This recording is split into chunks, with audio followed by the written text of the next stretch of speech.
You better be listening to Sleazoids or I must break you. This obsession he seems to have for guns. Maybe a boy likes to feel he's best at something.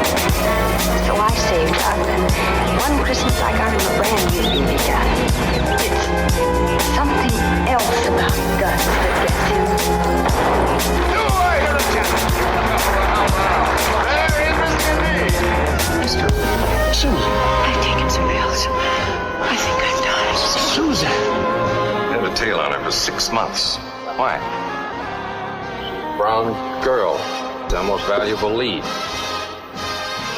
We know next to nothing about Brown, but a woman knows. She makes it her business to know. If I can get hold of her and make her talk. Oh, Leonard, you spent 6 months trying. She went to Vegas, you went to Vegas. She flew to Cuba, you flew to Cuba. Couldn't get authorization for the expense. Paid it out of your own pocket. I had to. You wouldn't back me up. Well, I'm not in love with her, Leonard. You are. Hey everyone, welcome back to another episode of Sleazoids, the podcast where we go down the rabbit hole of 20th century genre fare from the most influential canon classics to the trashiest exploitation films we can get our hands on and invite you to tag along in helping us create a canon of sleaze. Each week is a double feature grindhouse style where we discuss 2 films loosely related by subject, genre, actor, filmmaker, or franchise, and at the end of each episode along with our honorary Sleazoids, which you can become by subscribing on Patreon. Next week, we are doing 2 noir classics. You know it's going to be an absolute banger and a big boy, so join that sleaze. We decide on all the official ratings and rankings for every film that we cover as well. Patreon subscribers also get an honor shout out and 2 bonus episodes every single month, which we have. We've been doing for enough years that we have, I think, like 180 maybe even bonus episodes at this point. It's getting pretty wild, ridiculous, as well as our bonus transmission series where we talk about new release genre films, which we have over 50 of at this point. So if you haven't made the jump yet, patreon.com/Sleazoids podcast, we recommend doing that. And speaking of which, we are going to give all the new folks their shout out right here. We had Tom sign up at $5 a month. We had oh my God, I'm just looking at it. We had Steve Blank sign up at $10 a month and is going to be joining us for the monthly virtual screenings. We also had Sylvie sign up at that tier, which we do on the last Thursday of every given month. And because this is Noirvember, you can be damn sure this last Thursday of this month, we will be watching a noir film. Yes. So thanks to those folks who will be joining us for that. We also had Frost56619 sign up for an entire year of the show and get a little bit of a discounted rate monthly if you get an entire year in advance. So thanks to them for that. Going back to our new $5 members, we had Jerome Lucier, we had Kane, we had Alex Boone, Benaboo, Riley Danson, Devin Waugh, Sam and Ed Strand, Aaron Berger, Jackson Bentley, Sham, Oliver Crane, Scott, Joe Morris, Noel N, Seven Gill Squid, Tom Chapman, a writhing mass of worms, Charles Burns, Marco Sanchetta, Chris Schweizer, and Charles Ioma Murray. So thanks so much to all of you folks. Hope you are enjoying all those bonus episodes. We appreciate the support. Yeah, thank you very much, guys. That's the one plug for the week. The other plug, as always, is Apple Podcasts and Spotify. If you are listening on either one of those platforms, and I can see the stats, I can see you right now listening on both those platforms, give us a good old rating and a review over there. It helps us climb the ranks and find new listeners. And the last plug, as always, is merch. If you like the poster art that based out of Toronto horror artist Trevor Henderson did for our show, you can get that put on basically anything you guys can think of. And you freaks have thought of a lot of stuff. You have bought notebooks, pillows, hoodies, coffee mugs. If you are interested in that, the link is in the description of this episode, as well as over at sleazoidspodcast.com. But that is it for the intro. Welcome back to another week. As always, I am your host, Josh Lewis, and joining me also, as always, is my co-host, Jamie Miller. Welcome back, everybody. Welcome. I believe 2 weeks ago would have been the last time you folks over on the main feed here would have heard from us, where we would have had 2 special guests joining us, Walker McDonald and Philip Holmberg of the newly soon-to-be opened independent cinema in Charlottetown, PEI, here in Canada, called the Tivoli Cinema. They helped us bring Spooktober to an end and kick off Noirvember simultaneously with a double feature of 40s noir meets 90s supernatural supernatural horror. We talked about Martin Campbell's Lovecraftian LA noir HBO movie called Cast a Deadly Spell from 1991 that had Fred Ward as Detective H.P. Lovecraft kicking gargoyles in the nuts. That's all you need to know about that, by the way, to sell it to anyone. It's an easy pitch. It's an easy pitch. People hear that and go, wow, how have I not seen that before? And we paired it with Clive Barker's attempt to merge the sadomasochistic body horror of his Hellraiser movie with the hard-boiled private eye neo-noir aesthetics in his movie Lord of Illusions from 1995, which had a much more of a magician Chris Angel kind of aspect to it that I don't think anyone expected. No, not at all. And I do think that I ended up watching the theatrical version, and I think you watched the director's cut if I'm not mistaken, and it's a little gorier, which I would be true in Clive Barker fashion.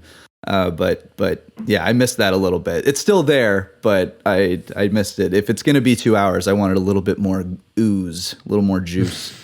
Yeah, but it's still solid. It's pretty good. Yeah, if you want to see Scott Bakula go to the Magic Castle as part of his detective investigation, that is probably the only movie that you will ever see that in. So go back to 2 weeks ago and check out our episode over on the main feed. It was a lot of fun breaking down those movies.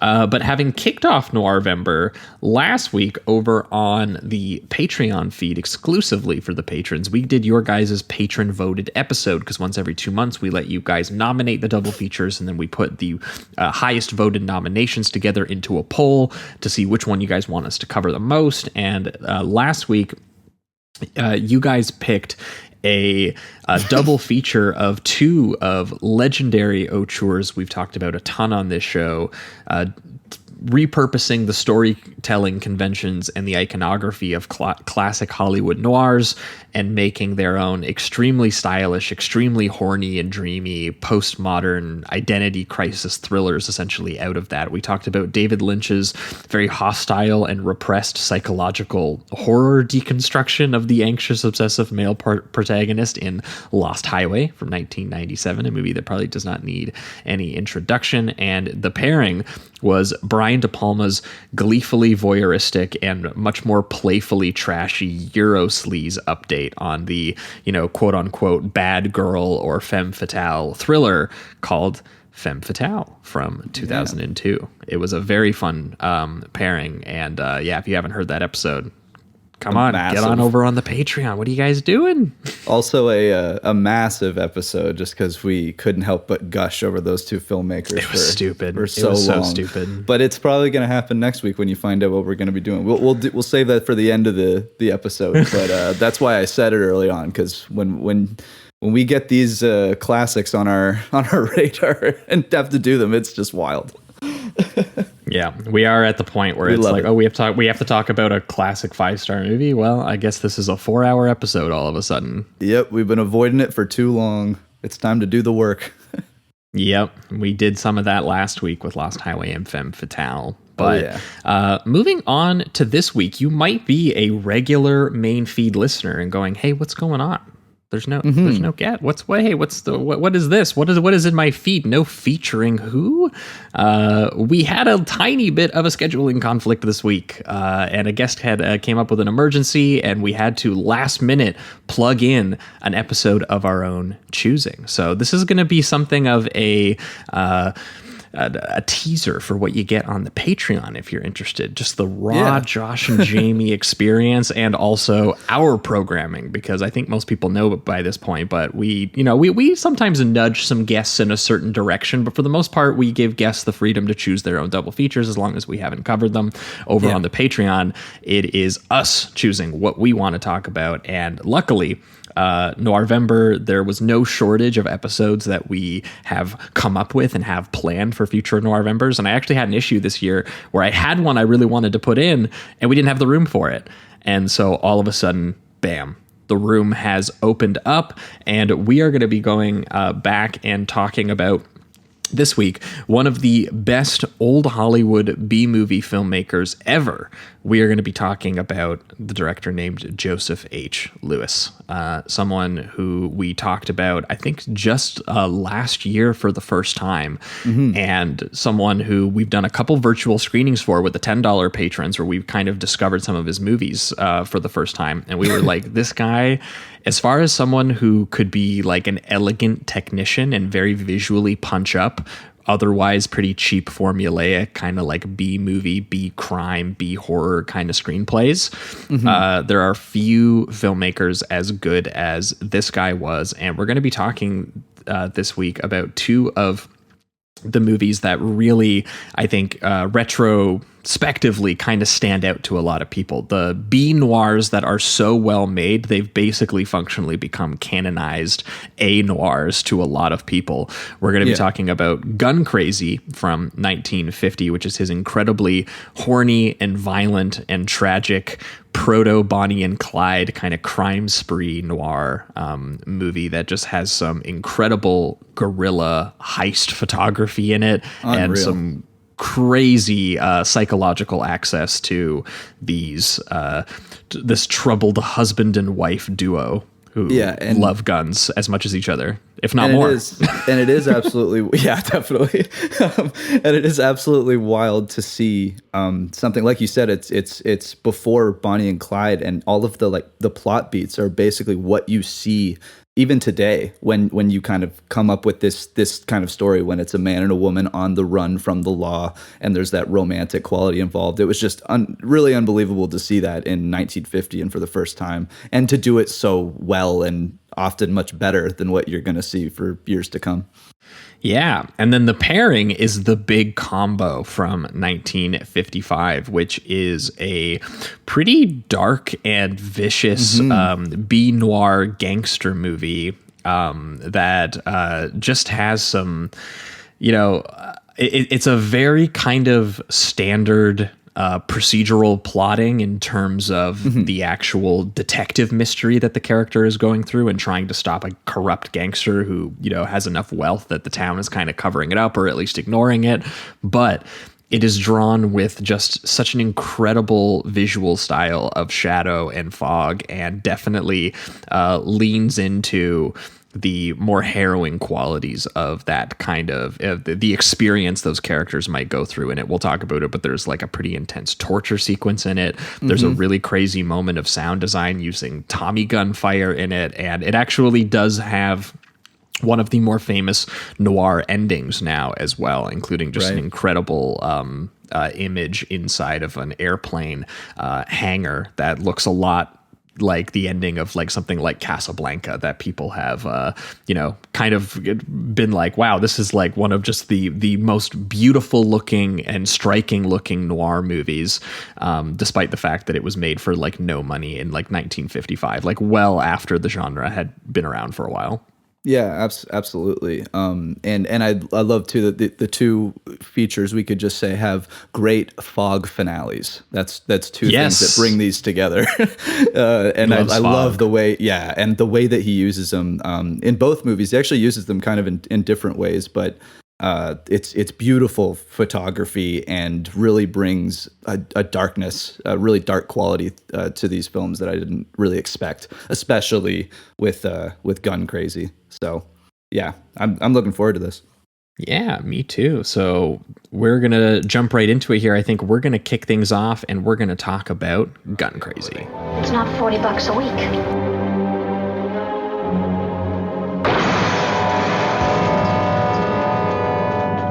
Tell me, when did you get this idea? Oh, I've always had it, ever since I can remember. If I don't get it one way, I'll get it the other. I told you I was no good. I didn't kid you, did I? Well, now you know. Shoot.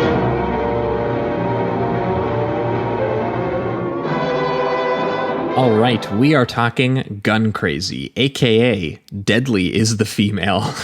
which is a very funny title for the movie. That's so funny.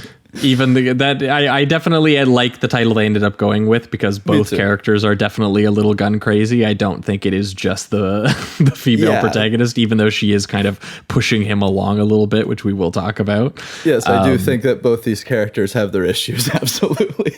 Yeah, let's not totally pin it on her, Yes. But you know what? I'll save it. I'll let you do the introduction, because I was going to already get into his character and how Lewis really builds it before they even meet, which I think is interesting. But I think that'll go into, honestly, his directing style and all of that. Oh, for sure. Yeah. So this is the 1950 film noir directed by Joseph H. Lewis, co-written by McKinley Cantor and Dalton Trumbo, and starring John Dahl and Peggy Cummins as Bart and Laurie, an ex-army man and trick sharpshooting, gun-loving, and gun-toting husband and wife duo who essentially become the subject of an FBI manhunt after going on a crime spree together. As I mentioned at the top of the show, this is our second time talking about legendary Hollywood B filmmaker Joseph H. Lewis. He was a New York-born filmmaker who followed his brother to Hollywood just as the talkies were becoming a thing, and found work as a camera and film editing assistant at MGM in the 1930s for essentially Poverty Row B-movie studios, who lived in the shadows of the majors and tried generating their own cheaper movie stars and counter-programming genre films. And by the late 30s and early 40s, he had graduated to directing for some of the major studios, trying his best to essentially visually punch up whatever low-budget B-movie scripts and actors they threw his way, whether that was like crime adventure films, like something like Navy Spy or The Gold Racket, or westerns like The Last Stand or The Singing Outlaw, horror films like The Invisible Ghost with Bela Lugosi or The Mad Doctor of Market Street. He even tried his hands at musicals and swashbucklers and just about everything. The guy was incredibly prolific, and to most I would say decades later, it kind of seemed into the 1960s or so, critics kind of tended to agree that he, really figured out his style by the mid 40s and into the 50s, when he made his transition into atmospheric noir films. Especially the critics in the 60s really started to consider him something of an auteur. We talked about it on the last time we talked about him, but like our good pal Paul Schrader, for example, did a lot of writing on him and was very, very, had a lot of praise for him in this movie specifically that we're going to be talking about today, Gun Crazy. But last time we talked about My Name is Julia Ross from 1945, which was this very like tense and economical identity sort of gaslight thriller that had kind of a gothic horror twist to it about, sort of the expressionist shooting style. And it had like a son and mother sort of like serial murder duo almost, who like entrapped the young girl at their cliffside mansion.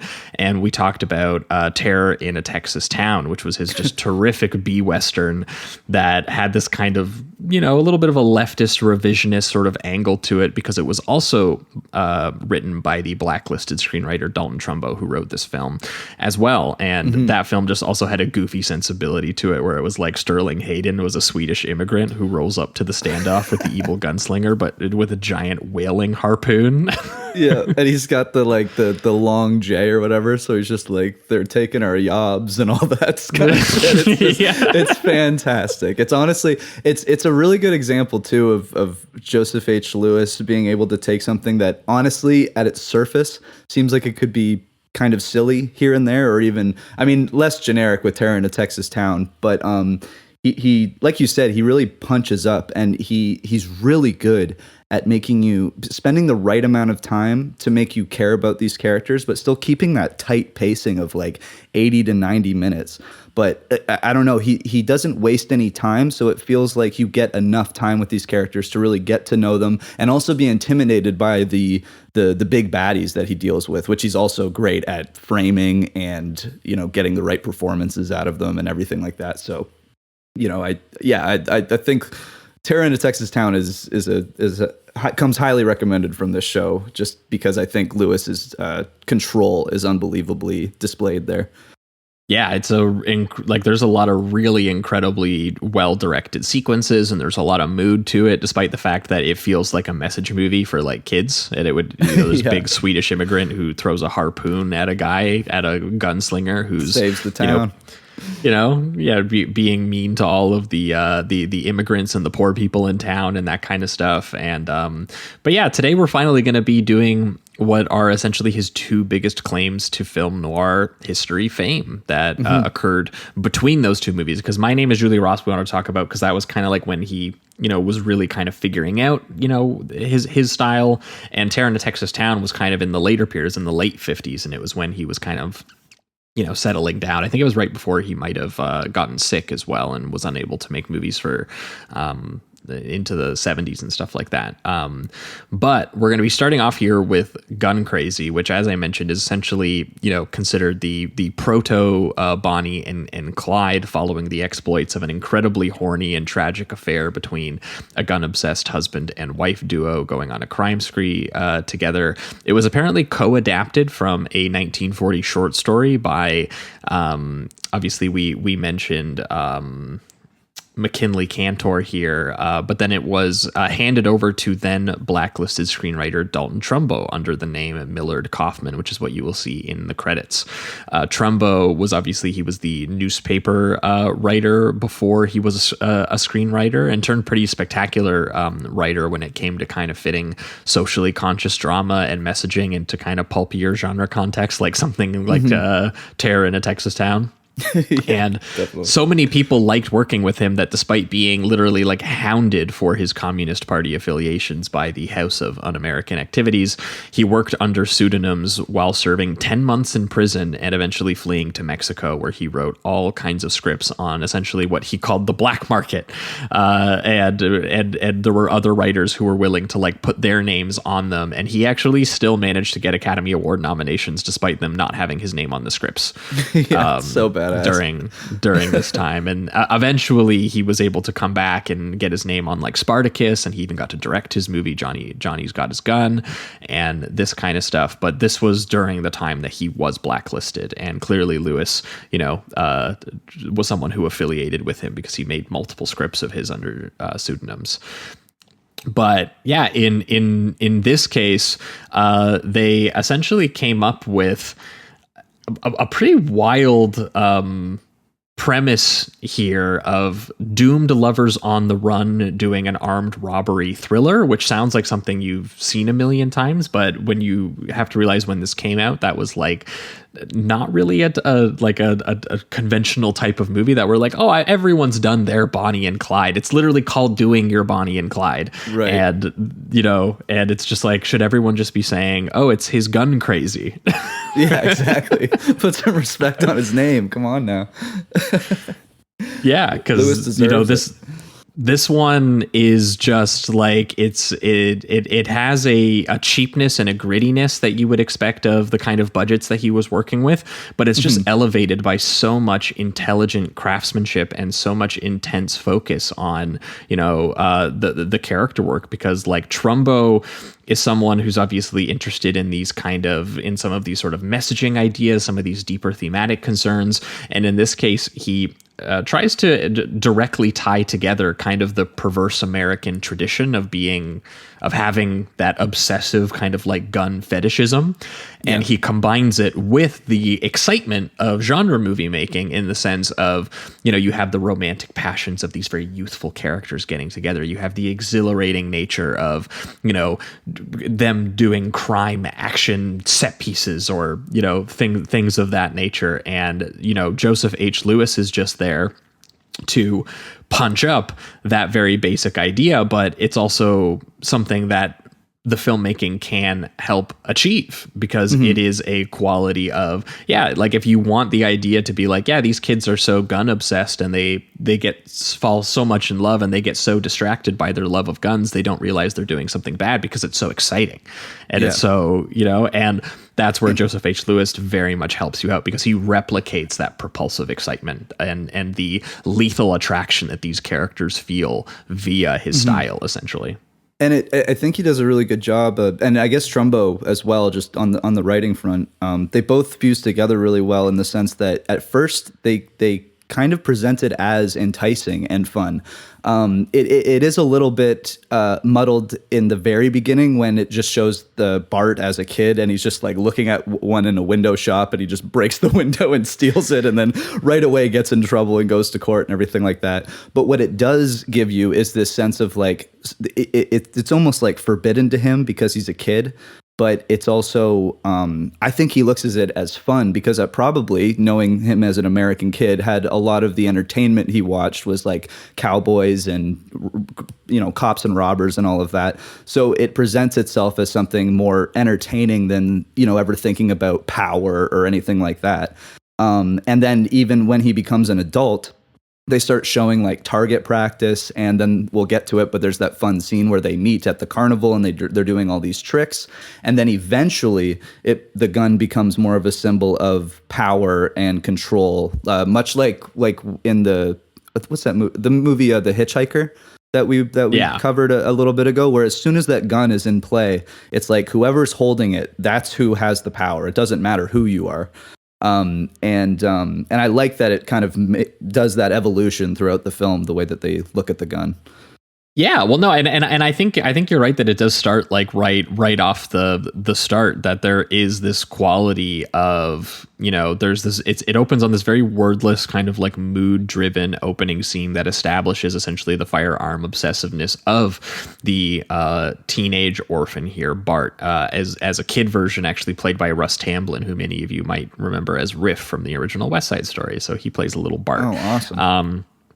And it very, in a very direct but visually effective fashion, establishes this quality with him by essentially economically merging the opening wide shot of the town street on this like very stormy night during the credits, and having the camera dolly back into the window of a hardware store as Bart turns the corner, all in one gesture, and then delivering these two push-ins, essentially one high angle on the 6-shooter displayed in the window, and then a low angle on Bart and his awestruck face as he essentially grabs a rock to break the window and steal it, and a crime for which obviously he is immediately caught and punished for by the sheriff, and he is sentenced to reform school for naughty boys for the crime of just being an American gun lover, despite all of the testimony from various friends and family that he is a sweet boy that would never kill anyone. Yeah, he wouldn't kill it. He wouldn't shoot anyone. He would just shoot things. That's like one of the big things that they say. And I do have to say, it's very funny in a way that he just gets caught literally 5 seconds after breaking that glass. He breaks the glass, and the cop is just right behind him. And even before the cop finds the gun or anything, he just slips, like turns around and slips. It's a pathetic display, really, Bart. And come on, you don't even get a little chase scene or anything like that. Come on, buddy. But it's it is great though. I do love just how they don't waste any time. They're just like, this is how obsessed this kid is with this gun. They don't establish family. They don't establish really any of his like mentality or anything. It's just like, I need that gun right now. And it does feel abnormal because you don't have any setup to it. So you don't know what kind of character this kid is that's stealing the gun as well. And that's kind of enticing and just intriguing. And then, and then this is really smart too, because after they transfer into the court part and you get to introduce to his family and his friends, which are actually going to play a pretty key role with the events to come.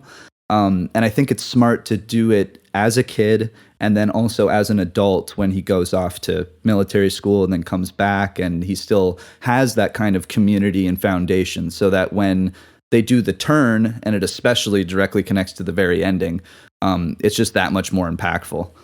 It's really smartly done. Yeah, well, and for me, I just of the opening stuff, like there in the writing, obviously there's a lot of important details that Trumbo is setting you up for to understand about this kid before you have to see him as an adult and see some of the decisions that he's going to make and have some understanding of just why he makes some of the decisions that he makes, because there's part of you that kind of goes, well, why would he go along with that? And it's like, well, there's a deep connection that he feels to this tool, and I love that the opening really does establish just through essentially, editing and camera choices that, it shows you the psychological connection to the gun that he has, and that kind of appears during their testimony, like the traumatic flashback of him playing cowboy in the backyard and killing a baby chicken and feeling like immediate remorse for that. And then the way that will then turn into him hearing the chick like scream playing back in his head when his friends try to coax him into shooting a mountain lion, and the stress fists he makes when they're trying to take the guns out of his hand and shoot it for him, or the push in on class when he refuses to give up the gun he bought because he bought it with his hard-earned cash. He's like, this belongs to me and I'm an American, and shooting's the only thing I'm good at. I feel awful good inside when I'm shooting, is what he says. And as the judge lays out for him, the thing that he likes so much has turned him into someone who is, dangerously or dangerous mania is how he describes it. It inspired him to commit grand larceny, burglary, breaking and entering. And we all want things, Bart, but our possession of them has to be regulated by law. And what's best for the safety of your community is that I find like a new environment for you. And that's why he gets sent to the reform school and all that. But all of that is incredibly important, because the idea of him having a sense of possessiveness over this thing that makes him feel good, and ignoring or being annoyed about the fact that there's a regulation over it, is something that's going to drive him in the choices he makes later on with the guns. And also by the very end of the movie, the question of what is resulting in safety for the community at large is going to be really important. Like, do these people make sense in a safe community? And it's like, well, I don't know if they do. Or the movie almost argues they don't anyway. Right, absolutely. And there is this thing of almost like when that scene happens at the farm where he shoots the chick, it almost appears like he doesn't understand really the power that he holds in a way, and doesn't recognize it once it's too late. And that does reverberate later on when he is an adult in this entire story that we're about to talk about. But it is interesting that he has that moment. It's kind of like unrecognized power, and then he realizes what he can do with this weapon. And then they send him off, and he almost finds himself, I guess, within the military schooling and I was going to say within the army. That's an important detail too. This is an deeply American tradition. Right. And I guess the idea is that within that he has found, discipline and morality and whatever else. And also just a socially acceptable place in order to be a gun fetishist. Absolutely. And then as the film goes on, he kind of again loses that sense of the power that he has with the tool that he's using, I guess, in a sense, and kind of loses that sense because he's falling in love, and that's more what he's focused on. And then that's kind of where the cloudiness of the film, at least from his character's perspective, is. He's kind of wrestling with, is the love worth the kind of just really difficult lifestyle that they have to live in order to uphold it, and be in love. Whereas the girls, Laurie Starr. I guess they call her Laurie a lot, but her name, I guess, is Annie Laurie Starr. But Laurie almost feels like they don't have a ton of background. I do think she gets into it, but at the very beginning, it's more like you get introduced to her at the carnival already being a successful sharpshooter. And so at first you get this idea that she's this massive star that probably lives at least a decent life. But then you get to know, her manager, and there's a lot of moments, one particular moment that's very obvious, but it kind of speaks to the past that she probably has had with him, which is probably full of abuse and control and everything in between. So as she becomes a little bit more, I don't know, antagonistic throughout the film, it makes sense, at least within her character. You kind of understand where she's coming from. I think it's almost like a retaliation from things that have happened in the past. And she's finally found that power and control, and she doesn't want to let go of it. It does lead to some awful things, but I think that's kind of her perspective that she's wrestling with. Yeah, there's definitely some details that get brought up that make you understand, because we're not quite allowed into her head in the same way that we are allowed into Bart's, because we have this entire prologue that shows us who he is before years later when we meet adult Bart, who's played by John Dahl. Who was just hot off being the lead in Hitchcock's Rope in 1948 when he made this. And here he's doing a little bit of like a Jimmy Stewart, like, aw shucks, kind of deal. It's a little bit boyish. And he returns home and he visits his older sister, Ruby, who's married with kids now, and his best friends, Dave and Clyde, who we see in were all people who were defending him in his reform school court. And they're now sort of respected community figures. One's like a newspaper reporter, one's the town sheriff. And like, it's very important that all of these people have very different styles of just like normal American community respected figures, like you have you have someone who's just a mother in the suburbs. You have someone who is a respected reporter. You have someone who is upholding the law. And, he's telling them all about his time as an army marksman and getting out of reform school. And he meets Lori, obviously, as Jamie just mentioned, traveling or visiting the traveling carnival that's in town, and he has just a chance run-in with her. And she's played by Peggy Cummins, who I will say is an incredible, charming, like femme fatale performance, because she does manipulate in the way that you would expect of a movie that has deadly is the female. Like, you can't deny on some level that this is the movie where she becomes antagonistic. But what I love about the honesty of the script, and I love about the honesty of the performance, is she is exactly what she seems right away. And she does not actually try to hide it from you. From the meet cute that, like, this is a beautiful woman whose circus talent is directly merging sex and danger by doing an expert trick shooting routine in a tight, like, Annie Oakley cowgirl outfit, putting the gun between her legs and shooting objects off of heads and all this kind of stuff. And we know right away what her deal is. And it's just, he is totally swept up in it. The way that she enters frame and like that low angle shot of her like firing into the ceiling and like smiling like Yosemite Sam and catching the awestruck eyes of Bart like he's like a boy looking in the shop window again, and being offered direct cash to sort of like challenge her, where they take turns shooting a crown of matches off each other's heads, which is like clearly a juvenile competition. But on the other end, it's also like the danger as well. Like it's dangerous, and also they're very attracted by each other's skill. Like there's a sense of, there's a sly and teasing kind of innuendo to this like almost performative dance they do. Like it's like a gun nut like mating ritual or something like that. And just and the tension and the rhythm of like waiting to see if the bullet lights the match or like kills one of them or something like that. It's fantastic. Oh yeah, it's unreal, and I love the back and forth. You can feel the heat and the fun that they're having being in that kind of dangerous space. And I love this. This is just from Wikipedia, so I hope this is true. It seems like it's got all the credentials and all that. So apparently, Joseph H. Lewis instructed the actors John Dahl and Peggy Cummings. I told John, your cock's never been so hard.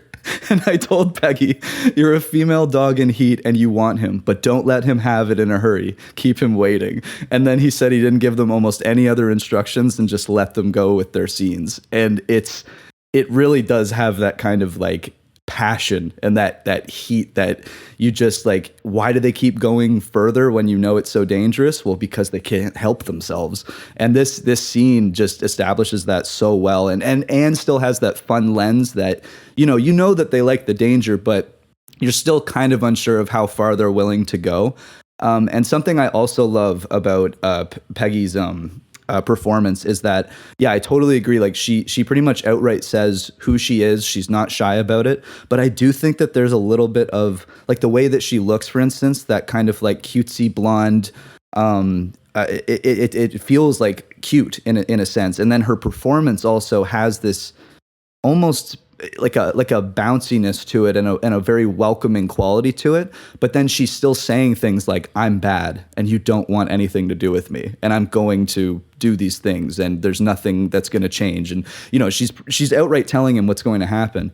But I still think that there's that like that side of her that he sees that isn't the bad part. And I think that her performance balances that so well. It's really, really great. No, and I agree too that, like, you know, it definitely feels like there's a palpable sort of like sexual tension between them. I think someone describes it that they're looking at each other like a couple of wild animals, which is like something that upsets the carnival owner, for example, Packet, played by Barry Kroger, who is in Cry of the City and Demon Seed. We've talked about him but he's the one who begrudgingly, you know, hires Bart at Laurie's suggestion, but it's clear that he harbors an intense and kind of pathetic romantic obsession with her that stems at least in part from the power he has over her, blackmailing her for some guy she apparently killed in St. Louis, which does not stop her from thinking of him as a 2-bit nothing with no guts. And I think she's like, I want action. She is a girl who wants action, and action is what Bart can provide, because he like takes a shot at her boss and gets them both fired. And, you know, it's very much connecting the kid who loves guns just because, and the one who loves them because of their connection to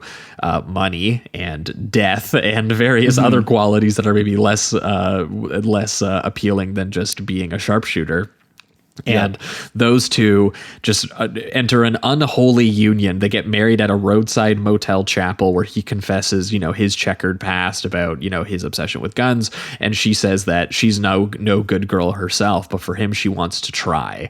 And that's what triggers a kind of like this almost like travelogue honeymoon montage where they go to like Havana and they go to the casino and they buy a ring and they literally blow all their money gambling and eating. And Laurie just won't accept that. She wants to live like how they just did all the time. And she wants to have great big things. And she wants a guy with spirit and with guts who's willing to take those things. And, you know, because she's, as she puts it, you know, they've been kicked around by life and it's time to start kicking back. And the thing I like about this is she makes clear, she's like, we are on the level. This is a business transaction of either, you know, you become a stick-up man or I leave you.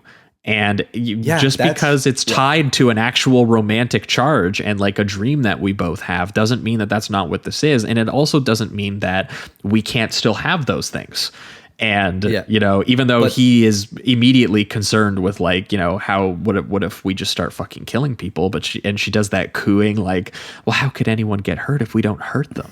Like, think about it, Bart. Like, and even though you can tell in his mind, he's like, well, it could escalate, right? Like, and something could go wrong. Like, just going around becoming a guy robbing banks and robbing stores doesn't seem like something that's going to just like stop.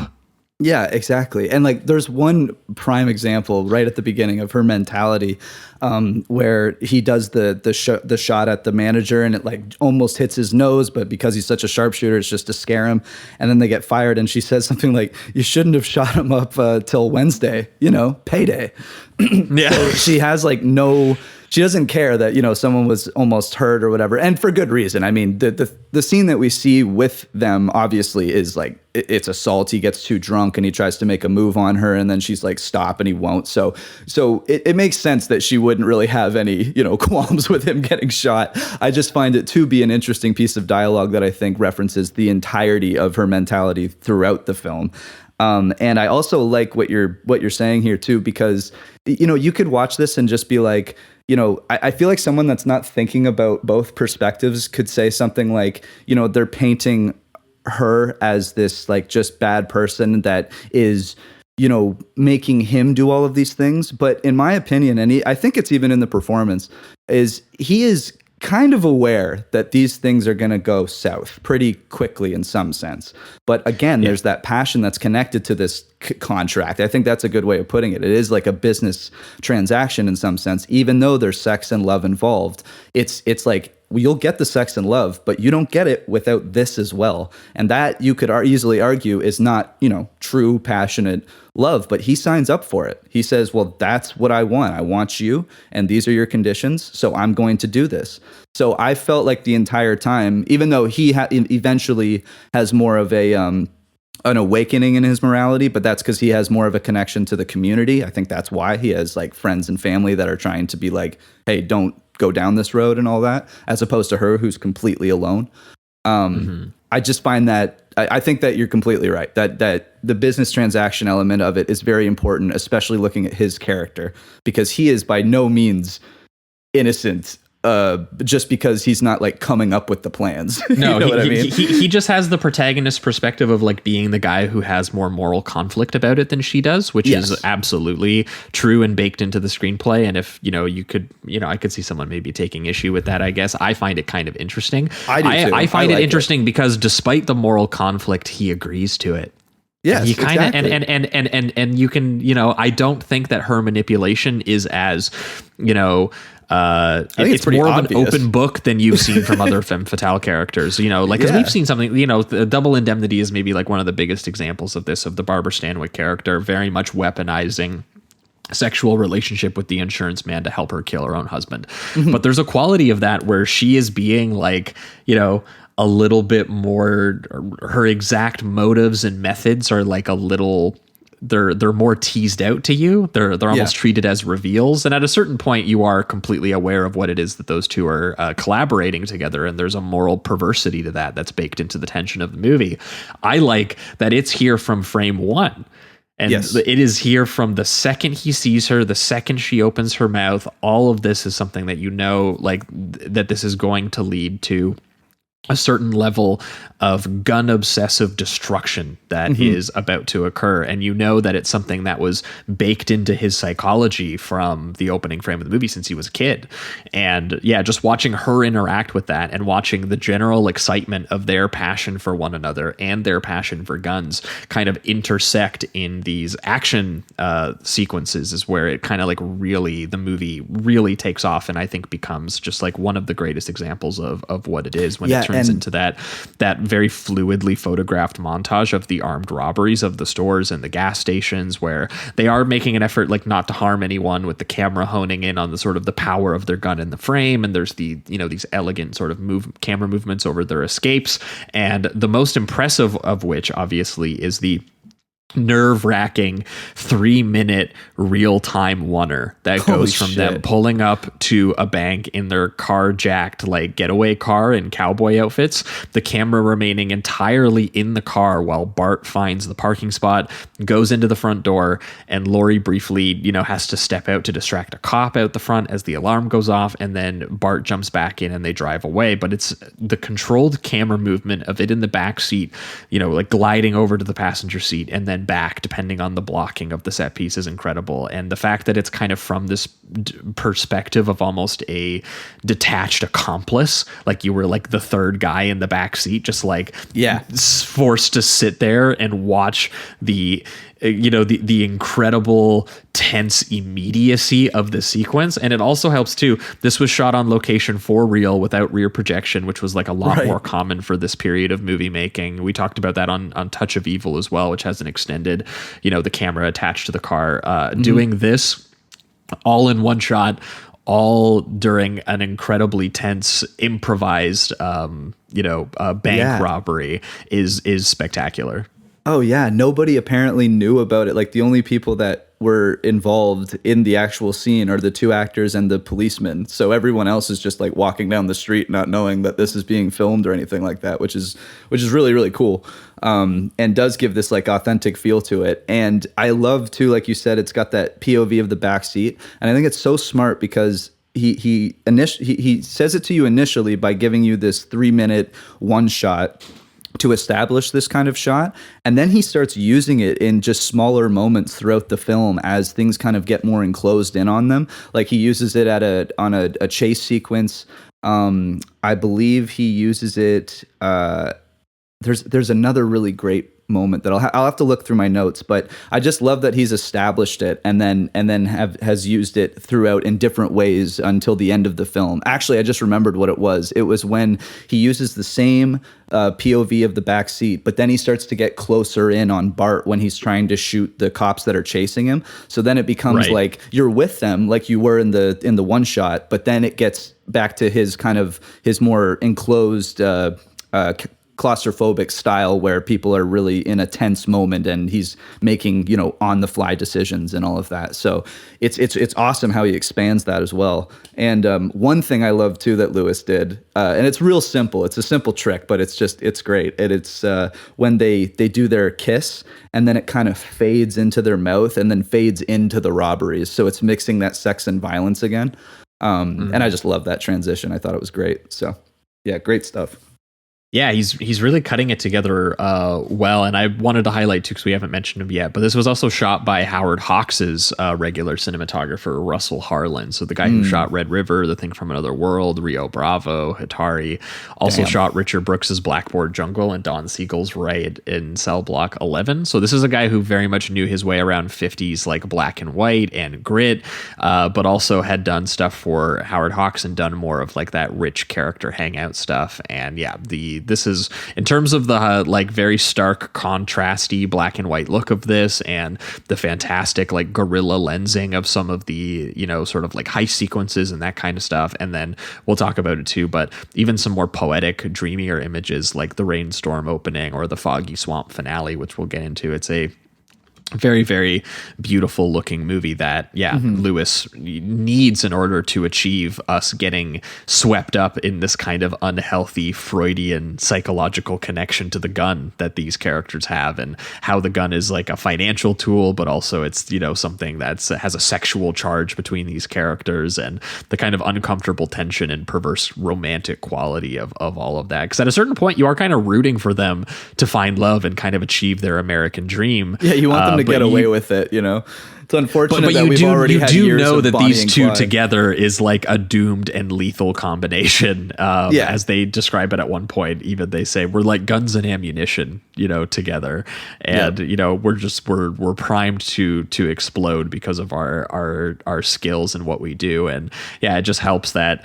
You know, I think Lewis and his cinematographer here are so good at replicating that flashy, like whip bang energy that these characters are so attracted to and so exhilarated by in the filmmaking. And it really does make you feel like, you know, you are a tagging along, an accomplice in the crime, someone who is also excited by all of the kinetic photography and the propulsive energy of watching them, you know, do their various crimes that result in them soon becoming noted and named cross-country fugitives who have to like wear disguises and pretending to be, you know, quote unquote normal Americans, and the level of danger and possible shooting of civilians and cops that they are approaching that are making Bart more uncomfortable, like in that sequence you were referring to, the chase heavy sort of like getaway where he becomes very scared and sort of morally uncomfortable, and he describes it as he feels dishonest and disconnected from his criminal behavior, because he's describing it as a symptom of everything going so fast at such a high gear it doesn't feel like me. It's as if nothing really happened and nothing was real anymore. And I think that's a cool way of describing it, because one, it is just something that a guilty mind will do to be like, well, I'm not actually choosing to do any of this. It's just happening to me. But the filmmaking again is so, you know, getting into the excitement of the crime thriller that you are kind of like, it does happen really fast. You're like, wow, you do just kind of get swept up in it. And, you know, Laurie is, you know, very beautiful and very charming. And at a moment of hesitation that he has, she's just like throwing him big smiles and like, you know, cooing at him, be like, I love you. And, you know, at a certain point, that gut sensation overwhelms him despite all of that. But it is interesting watching him just try to psychologically navigate what it is that he's even experiencing as it's happening. Oh, yeah. And I love her back and forth. Like, again, I think she's honest throughout the entire thing, but I do like her flips in performance where it's like if she's in a very intense situation, she's pretty much telling him to shoot the cops and just be like, kill him. I don't like they'd kill us. Shoot him. But then as soon as they get into a safe space and they've calmed down and the adrenaline has rushed out of their bodies and Bart starts to question everything that's happened, that's when she kind of turns it on again and is kind of like, oh, okay, well, you know, there is love here and there is passion here, but I do love again that she's still very much like, we still need to do jobs though, because we need money to uphold this lifestyle. She never strays from that. And I think that is really just true to her character, and also makes it so that especially after a certain point with Bart, you're like, dude, okay, you're a lost cause. Like you're going down to prison or death with her, because you have to know by now that that's where this road is leading.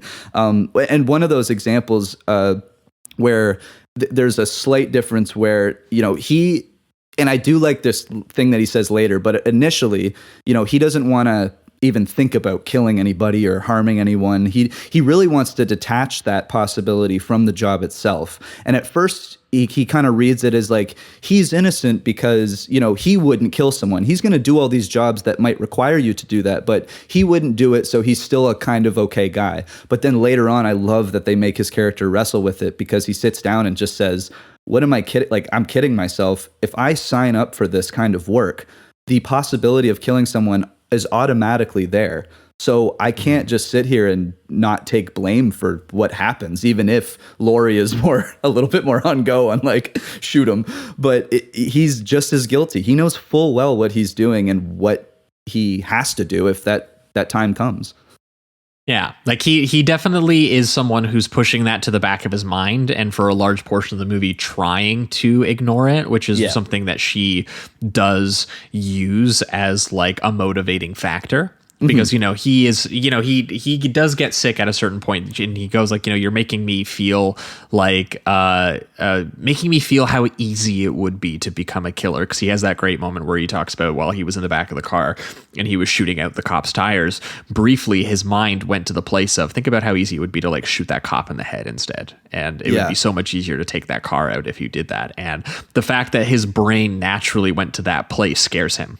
And that's where, because again, he's not a murderer, he's only shot things, as his friends and family argue. And so she's starting to realize that she's kind of like pushing him in that direction. So she proposes one last job, which always goes well. And anytime someone brings it up in a movie, you're like, well, that's just going to go swimmingly, I'm sure. You know, and they're going to escape this lonely lifestyle that she's, you know, led them down the path of. And I do love the shot of them drawing their blueprint on the newspaper article, and the use of, you know, just sort of like lighting and framing to separate them, using the pipe and the lamp there in the room and everything like that, which comes up a lot in the big combo. But the last job is them getting jobs, which is very funny that it involves them literally just getting normal jobs, but they get normal jobs at a meat packing facility. He in like the frozen meat carcass department cutting the steaks, which is a great image of watching him just being around all this dead meat essentially, and then her in the payroll office. And it results in this awesome sequence of shots during the robbery where Lewis establishes essentially room-to-room geography via all of this economical blocking of us figuring out in the moment what it is they're doing, because we don't actually find out anything about their plan. We just see them having jobs and we're like, well, this is unnatural that they have normal people jobs. And and then through simple staging and editing, you start to piece together what their plan is based on what they're doing. Dahl making his way in with the stakes for the boss, her pulling out a gun and making the boss and his clerk like get on the floor.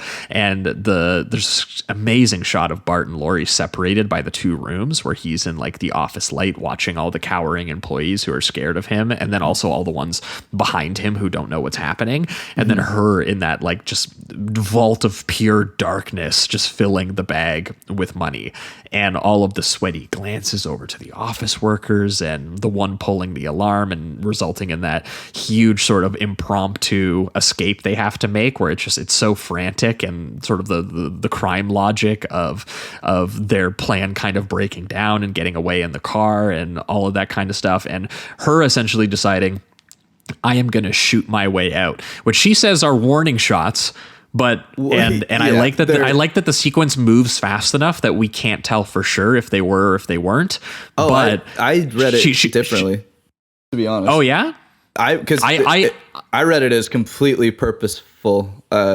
No. Sorry, not that she didn't do it on purpose. I mean that it's from his perspective. It doesn't linger on like the corpses of him knowing that or not. It's just she shoots and they run, and we don't actually get like the aftermath because it's meant to be a surprise for him. Oh, I see what you're saying. I thought you meant like whether or not she intended to kill the woman. She shot those people. She definitely intended to kill the women. Yeah. But okay, no, I totally get what you're saying.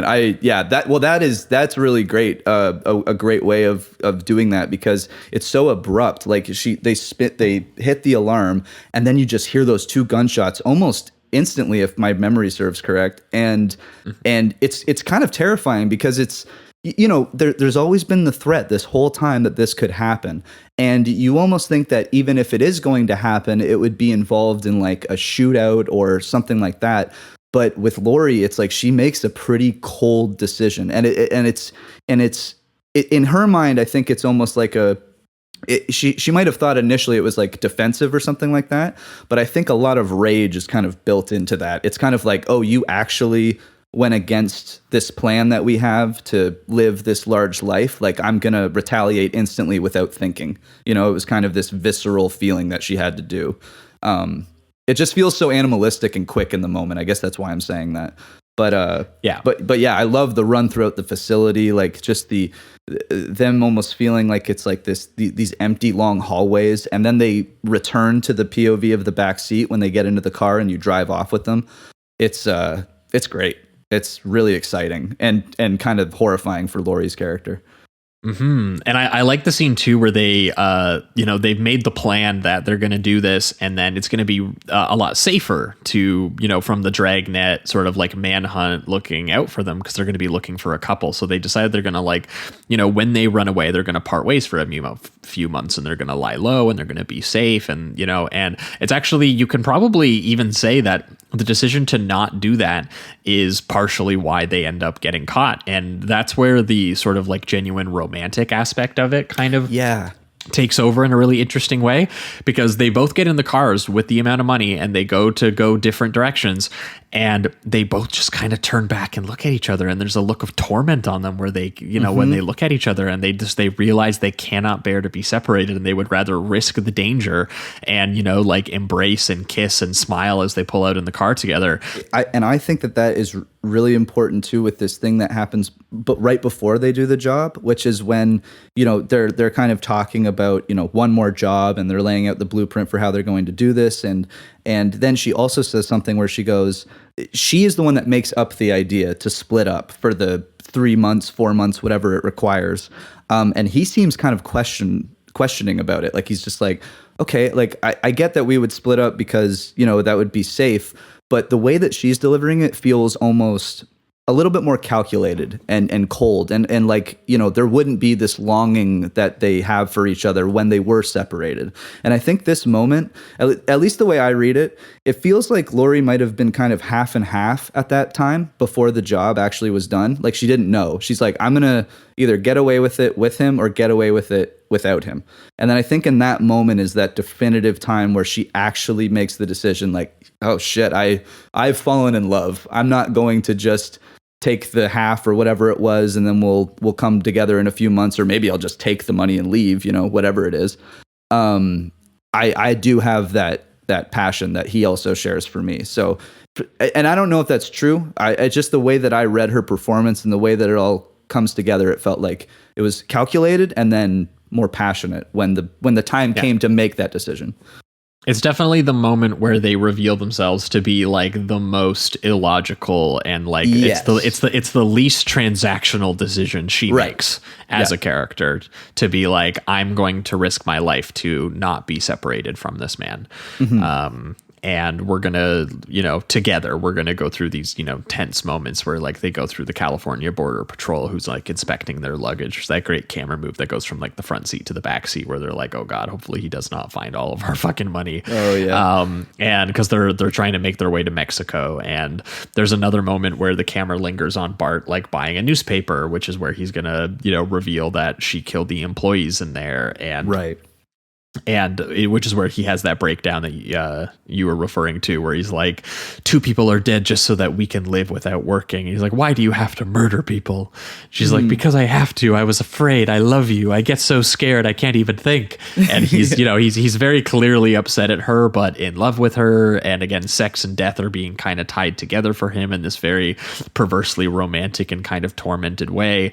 And that's where he also gets that line where he describes it as, we go together, Laurie. I don't know why. Maybe like guns and ammunition go together. And where he also addresses the fact that, by making the conscious decisions that he's made and knowing the direction and the path they were going down, he has also killed those people. It wasn't just her who pulled the trigger. It was like, he has responsibility in that, and he has to accept that on some level. And so like, there's a lot of just really sharp and like interesting character work and character psychology that is going in here, which for like a straight up like 80-minute B-noir movie about just like the premise is that you just have two kids who love guns just going around killing people for money, and it's just it sounds like just such an exploitation premise that it's fascinating how involved you get in the characters, and I would say honestly too the performances, despite these two like not really having the kinds of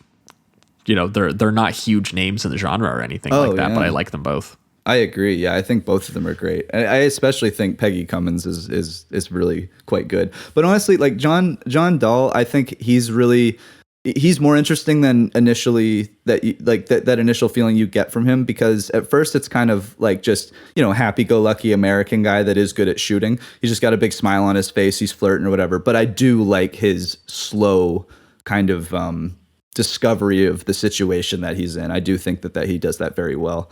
I just think I get more obsessed with Peggy Cummins, like back and forth between cute and I love you, and also though I want all of the power of Scarface.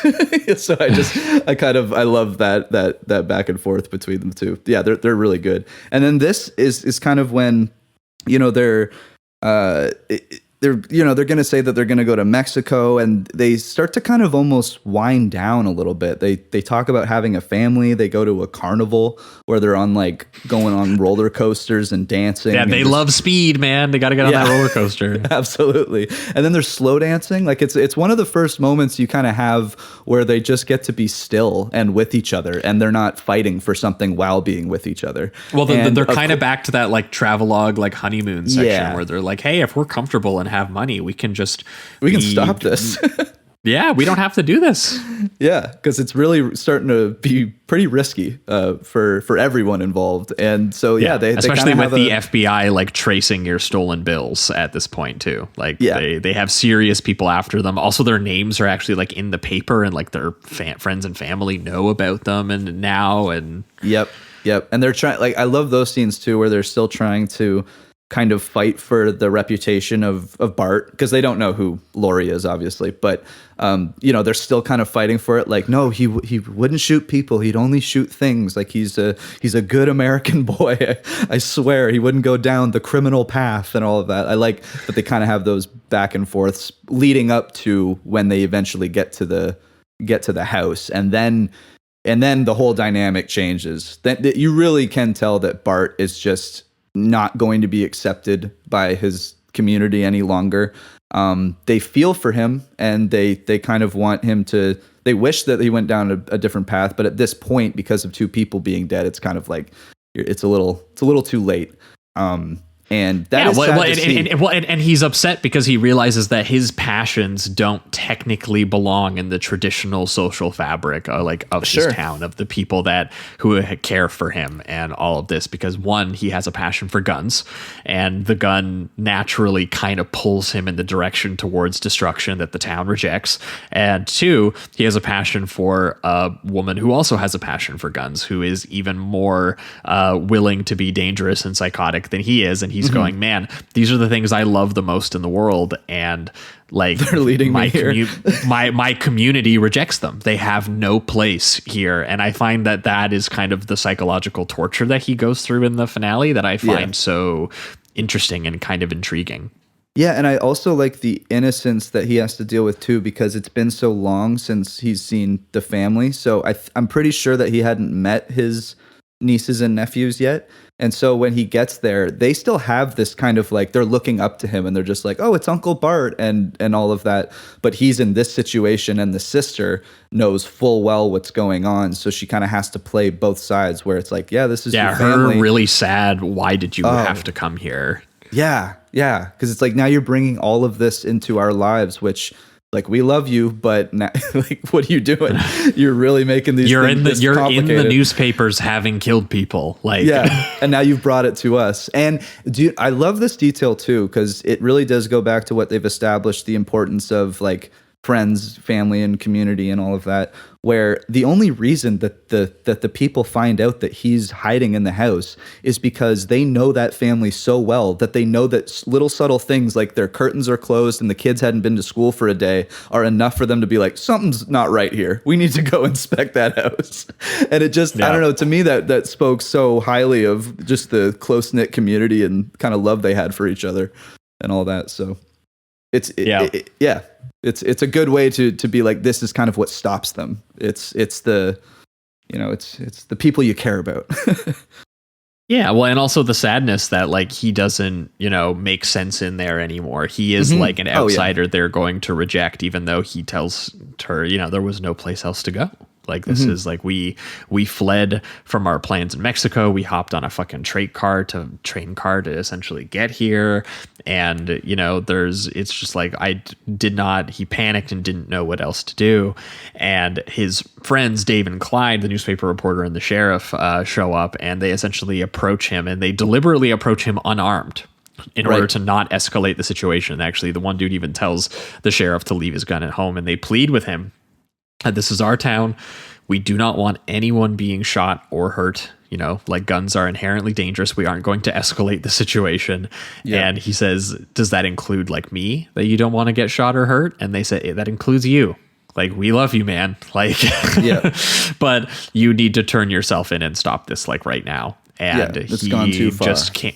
He can't do it. And I think part of it is, again, feeling upset and rejected by his own community is something that just kind of makes him angry, which is partially why he takes off in Ruby's car. And I do think but then there's also a thing where he does as well. He doesn't want to inflict what he is now on them either, because there's a part of him that knows the danger he's bringing to the community, and that because like that bit where like Laurie tries to take one of the kids as a hostage, and he's like, put that fucking kid down. He's like, look, I'll go with you to the top of the mountain and we'll have our foggy noir finale, okay, where it's completely miserable, but you're keeping the child at home. Yeah, my nephew is not like a meat shield in like the standoff with the cops we're about to have in the national park mountains. I was like, oh, okay, Laurie's hit full desperation mode. I get it. She's in like animal, up in a corner and just desperate. But holy shit, girl.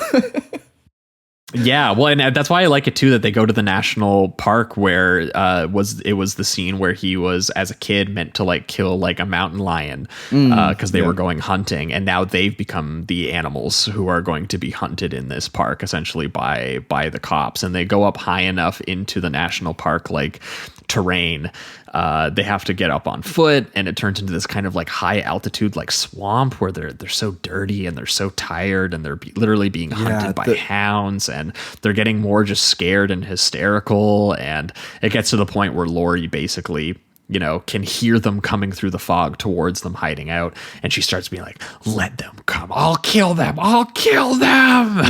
Yeah. And I love too that kind of, as it goes on and they get more and more exhausted, that turns into stuff like, I'm afraid. Like I'm kind of losing grip of the power that we shared for so long, and the control that we felt like we had. Like we were right on track, it felt like, for so long, at least in our perspective.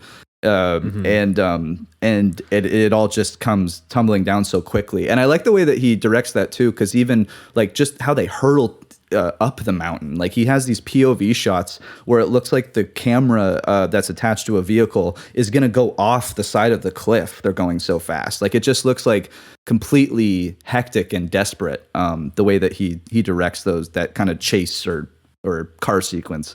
And I gotta say too, like, I love the time he takes for them to go through that and then sit on a tree and just like put their heads together and be like, holy shit. Like we're really at the, this is where we are. We're at now. The tail end here, and he does it twice. He does it once when there's a tree, and then they keep the chase going, because I think they start to hear the dogs, and they go into the marsh and they find this like almost like a pad of seaweeds or something like that, and just rest on it. And that's yeah, where it's like a reed grass or something like that you would see in a swamp, but it's also just drenched in fog. Oh yeah, so that they so can't thick. see anything. They can just hear Dave and Clyde and the cops like getting closer to them and like calling out for them, and you can see them getting more wide-eyed and scared and cornered like these like caged animals who have no other option than to just fucking lash out. And he starts to do. Oh, go ahead. Oh, and he starts to do like these close-ups, almost like it's a horror movie. Like creatures are coming in towards them out of the fog or something like that. Where it's just it's the end of two characters that you've been on the road with for so long, and obviously very questionable morals after a certain point, but again, you've gotten to know them and you understand their background. So this still feels incredibly sad. This inevitable kind of doomed ending. Well, yeah, and also the fact that she's the one screaming, he gets to see her convert into her full animalistic, like uncontrolled, what she even describes as she gets so scared that she lashes out with the little bit of power she has that comes through her skills with the gun. Right. And he gets to see her have that reaction that he like perfectly understands, but knows that what it's about to do is have her kill his childhood friends. So then he has to actually kill someone himself for the first time. Yeah. And he has to shoot like the woman that he loves and kill her. And then as he does that, all the cops open fire on him and he ends up dead too. And then the two friends just basically look at the dead couple's corpses in the middle of the fog as the camera literally like cranes out on their bodies essentially. Oh yeah, it's so sad. And it's just even the defeat of the friends too, like looking at their friends just bullet filled. Oh yeah, it didn't feel good to kill their childhood friend. That's for sure. And I guess they won't know. We'll only know in the context of like an audience member, but technically because of the fog, that's the reason they shoot him, is because they hear gunshots. So they just start shooting, assuming that they're getting shot at because they're in this thick fog.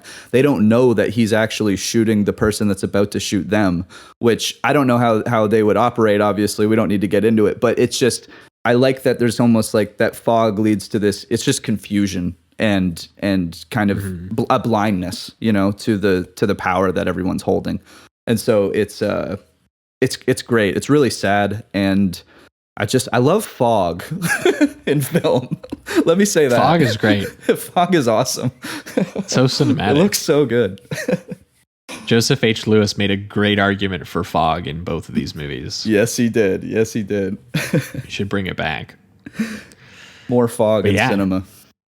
It's a fantastic ending, and if we're pivoting towards the reductive rating round, I had seen this a couple of years ago, and I had given it the 4, but on a rewatch, this one's going up for me. This is nice. Going up to the 5. I just think it is one of the all-time great examples of like B-noir pulp being really elevated by just really like in terms of premise anyway, by a great writer in Dalton Trumbo and a really intelligent craftsman in Joseph H. Lewis, who really do give this thing a sense of, it's one of the most aptly titled movies ever. You get the gun and you get the craziness of these two characters. Like you get the Bonnie and Clyde doomed lovers on the run. You get them doing armed robbery thriller sequences, but there's just such a forceful sense of filmmaking. There's an expressiveness to the character work. There's a psychosexual charge between them that is like thematically in tune with the idea of the American tradition of gun obsession and sort of fetishism,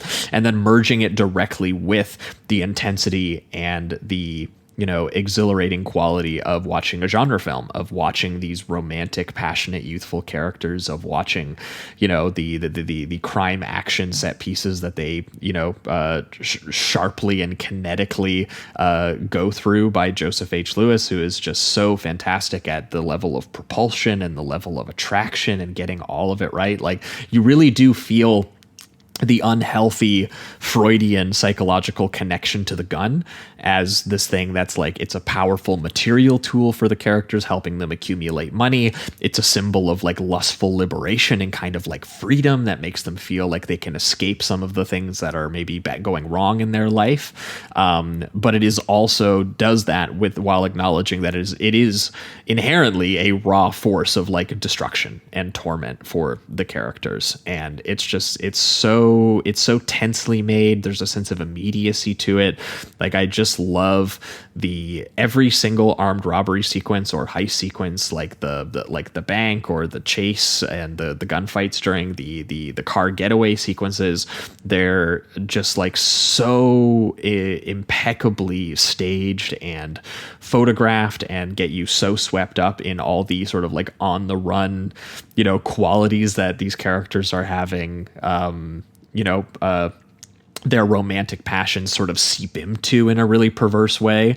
And, it really does latch on to the animalistic attraction between the two characters, both in terms of the writing and in terms of, honestly, John Dahl and Peggy Cummins's performance. Like, I think both of them do a lot to, get both the moral conflict, but also this kind of violently twisted vision of their American dream that it has some kind of, sympathy for, and there's a psychological depth to it. And I just think it's so fascinating that a movie this short and this exploitatively premised could do all of those things, that it could very much be like, it has feeling for these kids. It shows you kind of like the history of American upbringing that has maybe installed some of these things in these characters. Like, why else do they have this dream of just getting rich quick and loving guns? These are things that are just inherently kind of like in the culture in a way, but being like, these two characters are also a uniquely lethal and chaotic kind of combination. They are a caged animal that go together like guns and ammunition, and they are going to explode. So yeah, I just think, again, really, really fantastic direction. I think really great writing by Trumbo. The guilt-ridden, fog-drenched swamp finale, where they go to a pretty bleak, watery grave for all of these things that they do, is very much in the noir tradition. And I do think that it really does capture this interesting idea that these characters upset the traditional social fabric of small-town America, a community in that way. And that's why they've been rejected. And also, you feel bad for the sort of natural gravitational pull towards, doing so that kind of comes with a character having a gun put in their hand and being like feeling that surge through them in a way, which the movie also captures. So it's very cool. Yeah. I'm going to give it a 4 for now, but I mean, I'll be rewatching this thing for sure. I think it's amazing. And it is, again, really just cool to see like the prototype of what every Bonnie and Clyde-esque romance crime film is going to be for the next forever, it seems. So it's what an influential movie when you think about it. Yeah, it's crazy. It really is. And again, like just some of the sequences themselves, obviously that one shot is incredible, but I just like, again, to establish that and then use it in different ways and get different emotions out of it is really incredible too. Not to just be like, yeah, this was already one of the most impressive things that you've seen from the 1950s. I'm going to just find different ways to do it throughout my entire movie. Again, I love like that he mixed that POV and then mixed it with the claustrophobic close-ups when it really comes time for Bart to wrestle with the morality of what he might have to do, which is kill somebody if that robbery goes wrong. There's honestly a lot of nuance to both of their characters that I think is well realized. I guess that would be a tip of the hat to Trumbo for that one. But I think Laurie has more nuance than you'd think too. Just being the manipulative and fairly immoral character, she comes off just like it's that lonely and desperate kind of mentality that she has. She has no home, no family or anything like that. And I think that's why you can look at her more forgiving for some of the decisions that she makes and some of the more manipulative things that she does. Obviously she's, she does some horrible things and gets her just desserts for that. But I think leading up to all of those decisions, you can at least there's more nuance than you think is just, horrible human being manipulating somebody into a lifestyle. I think that they do bake a lot of loneliness in her character that isn't just outright spoken through her character, which I think is smart. So yeah, I really think that Cummins is fantastic in it, and so is John Dahl. I really like seeing his kind of descent into both falling more in love with her, but realizing that in order to stay with her, he's just going to have to live this kind of hellish and very stressful lifestyle.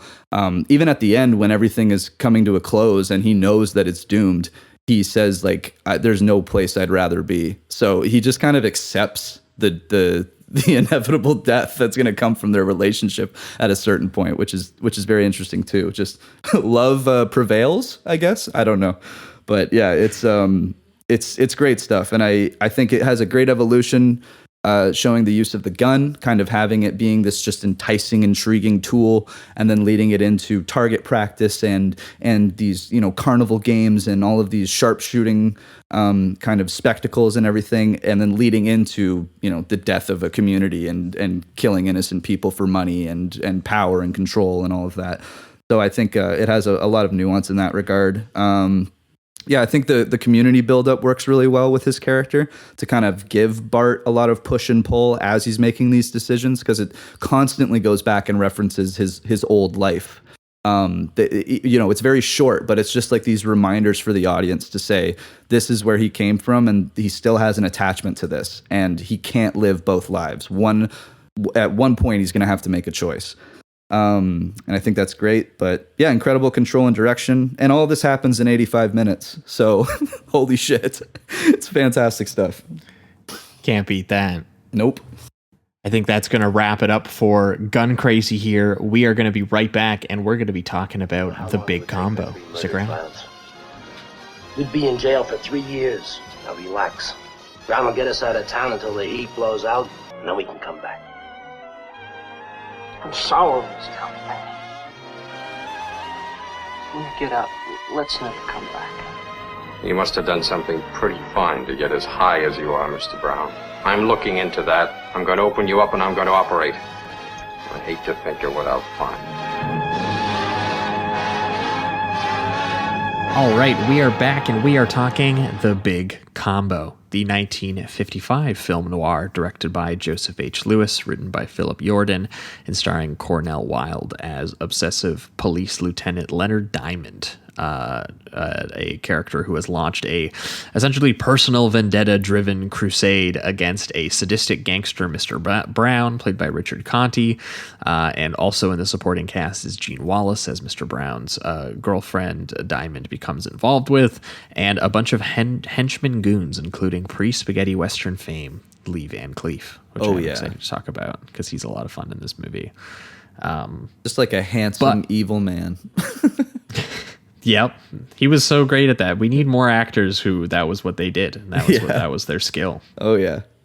But this comes out 5 years after Gun Crazy, and after a series of other B movies that Joseph H. Lewis was still making. He did one called A Lady Without Passport. He did Retreat Hell. So it's like a war movie that he did. Desperate Search, which has something to do with like it looks like it has like a cougar fight in it. He was doing all kinds of. He did like a prison convict escapes through the Louisiana swamps in Cry of the Hunted. This guy would just make like literally any movie you asked him to make. He would make it at some point. But at a certain point, he had generated, obviously, the reputation of being able to stylistically punch up a B material.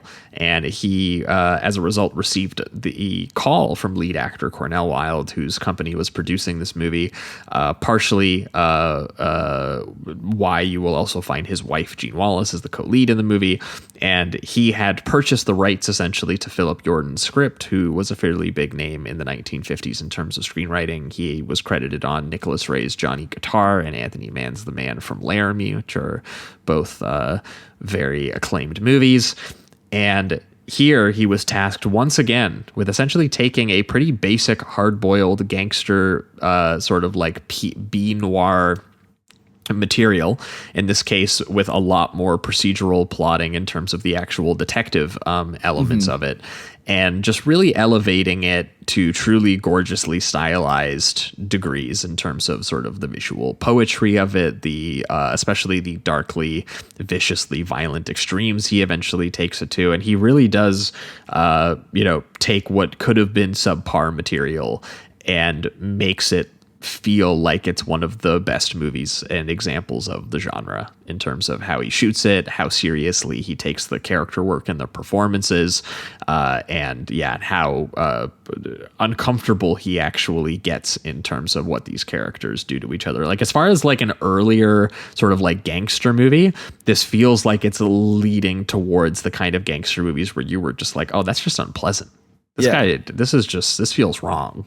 Yeah. That was something I noticed when I was taking my notes too, was that like when it came to plotting and stuff, I didn't feel like I had to write down too much when it came to the overall scene. It was just like, okay, he has conversation with the next guy that has information, but just the way that he frames things, especially in this movie, and the shadow usage is so good.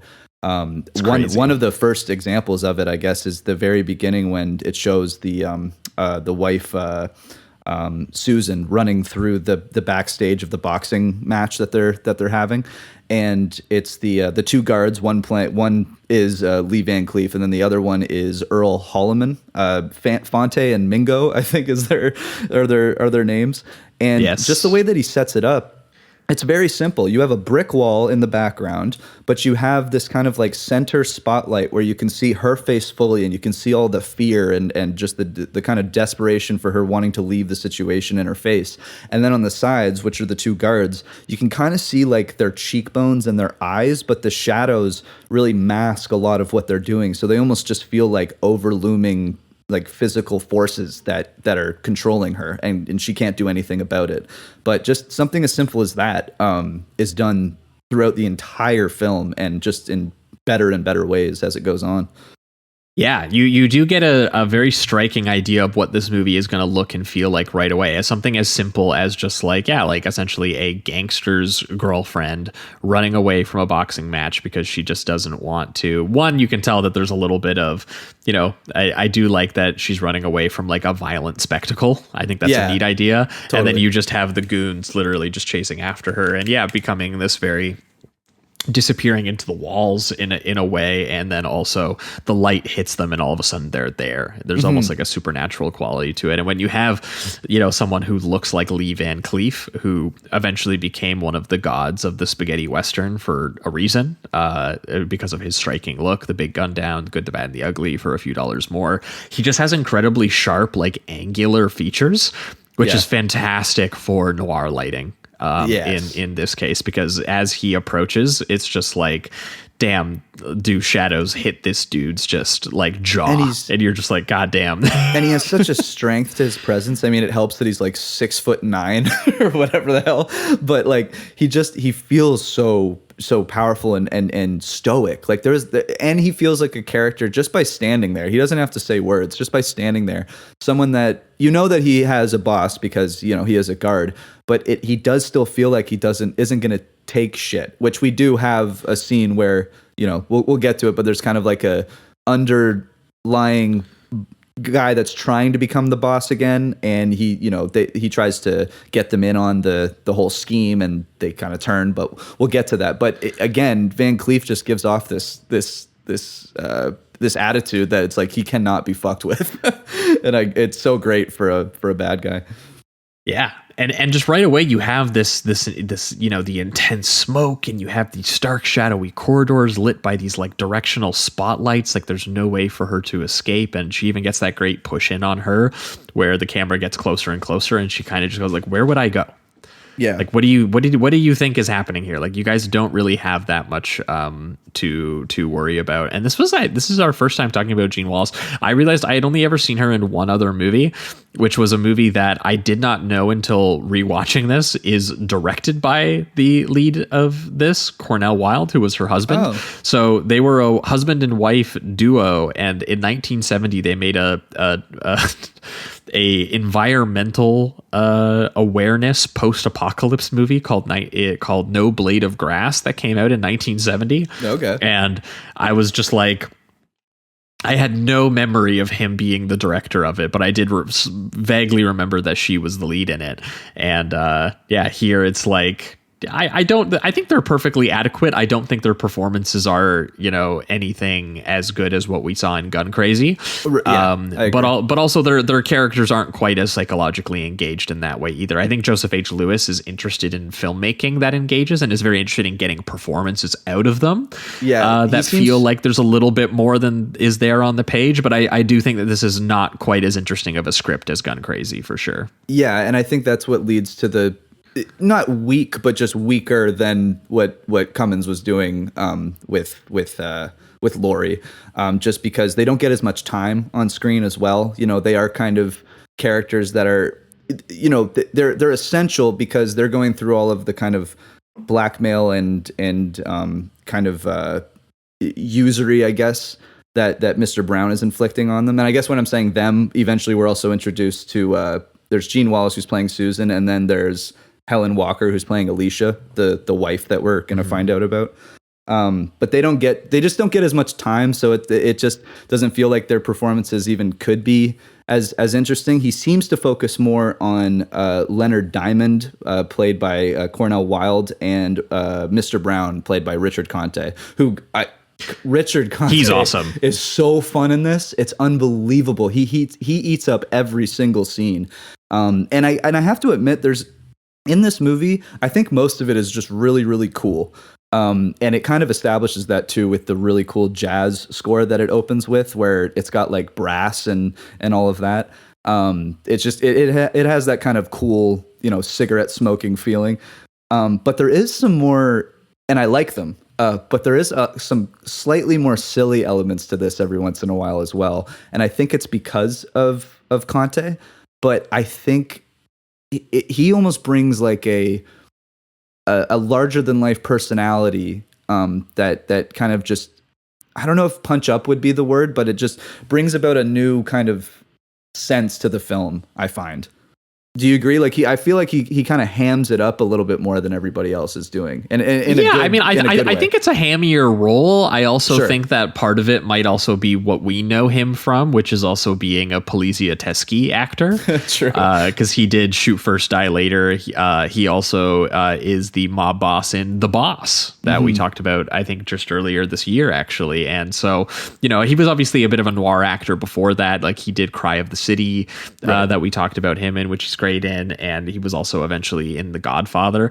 He definitely has a style of performance that screams Italian mafioso, mob boss. And I think that there's a certain level of like, when you see a stereotypical Italian mob boss character, you go, that's a little bit of a cartoon character, or that's a little bit more, at least something a little bit different than what we were seeing in Gun Crazy. And so I definitely think that is in here. I do think that he plays it relatively like, I don't know that I wouldn't say he's not hamming it up, that's for sure. But I do find him kind of like sometimes leaning into just being charming and soft spoken, or sometimes taking a moment to kind of appear sensitive or like teary eyed. And I find the different levels that he performs this character at is quite interesting. Totally. And I do think that when he is doing those things, I guess where my brain starts to go towards the word, my brain starts to go towards the word hammy is just because his character also plays it as if he knows he's going to get away with it. So when he is being sarcastic, or he is saying to somebody, this is actually good for you, or something along those lines, that he's already won up to them, or at least he feels as within his character that he has done that. So he still plays it like a little braggadocious, a little bit. Oh yeah, he's so confident. You. Yeah, I he's think so it's the confident. Well, and that's probably what it is. You can tell that in that way, similar to like The Third Man, where there was that quality in that noir, where like there was a character who felt like he controlled and like built the surroundings around all of the other characters. And the ending of that movie is obviously like him being kind of like swallowed by his own like subterranean, underworld that he's been crafting. There's something I think about similar about this character who's just like, well, I own this city. This entire city is like a hazy fog, and I'm the guy who fucking like controls the weather machine. Like that's the kind of vibe with which he plays this character. Totally. And so nobody gets away from him. Nobody can do anything he doesn't want them to do. Like clearly, you know, Susan's relationship with him is a very fearful and transactional one. One of the first things we see him doing is just like monologuing at the boxer and talking about his philosophy of hate and how much that is like a key to financial success, that you have to hate the other guy and, you know, trying to spread. And you're just like, damn, that is like that is, you know, exactly who this guy is. And then you also see what it is that he's done to Susan, which one of the first things we see her do is go to a restaurant and go dancing with a guy and essentially collapse because she's overdosing on sleeping pills in the middle of the restaurant. And he has like driven her to want to commit suicide. And so you immediately know the level of, you know, sadistic control that this guy has, but also the kind of suave confidence with which he wields it, which is what is so troubling to the Leonard Diamond character, who is developing this case against Mr. Brown very obsessively, who, you know, he's using police funds to mount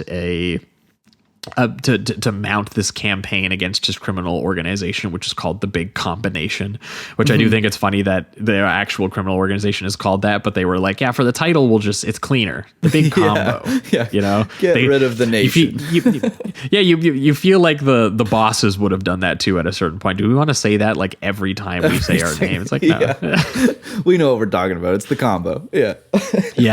But he does it to the annoyance of like his superiors, like his Captain Jefferson, who refers to his quest as, you know, like a stupid, like resource draining attempt to tackle a swamp using a teaspoon. Speaking of swamps again, you know, he has no direct evidence to pin any of the city's ills on this guy. It's just an open secret that, you know, this wealthy businessman is involved in all of this and that they live in his, you know, foggy, hazy maze of criminal activity. And the one thing I'll give, I think, credit to, because it's a little bit in the script, but I also think that Lewis is kind of drawing this aspect out. And it was similar to something he was interested in Gun Crazy, which is this Diamond character doing this because he is an altruistic, righteous man.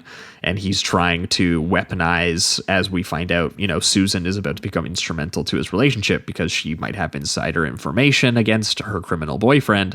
And is he doing this for the good of the community, or does he have an attraction to this woman and he wants to just set her free from an evil man? Or is it both of those things at the same time? You know, and it feels like his character even wrestles with it. Like it's not one of those characters where you feel like when you're watching it, he's certain of something, but he's playing it to other people that way.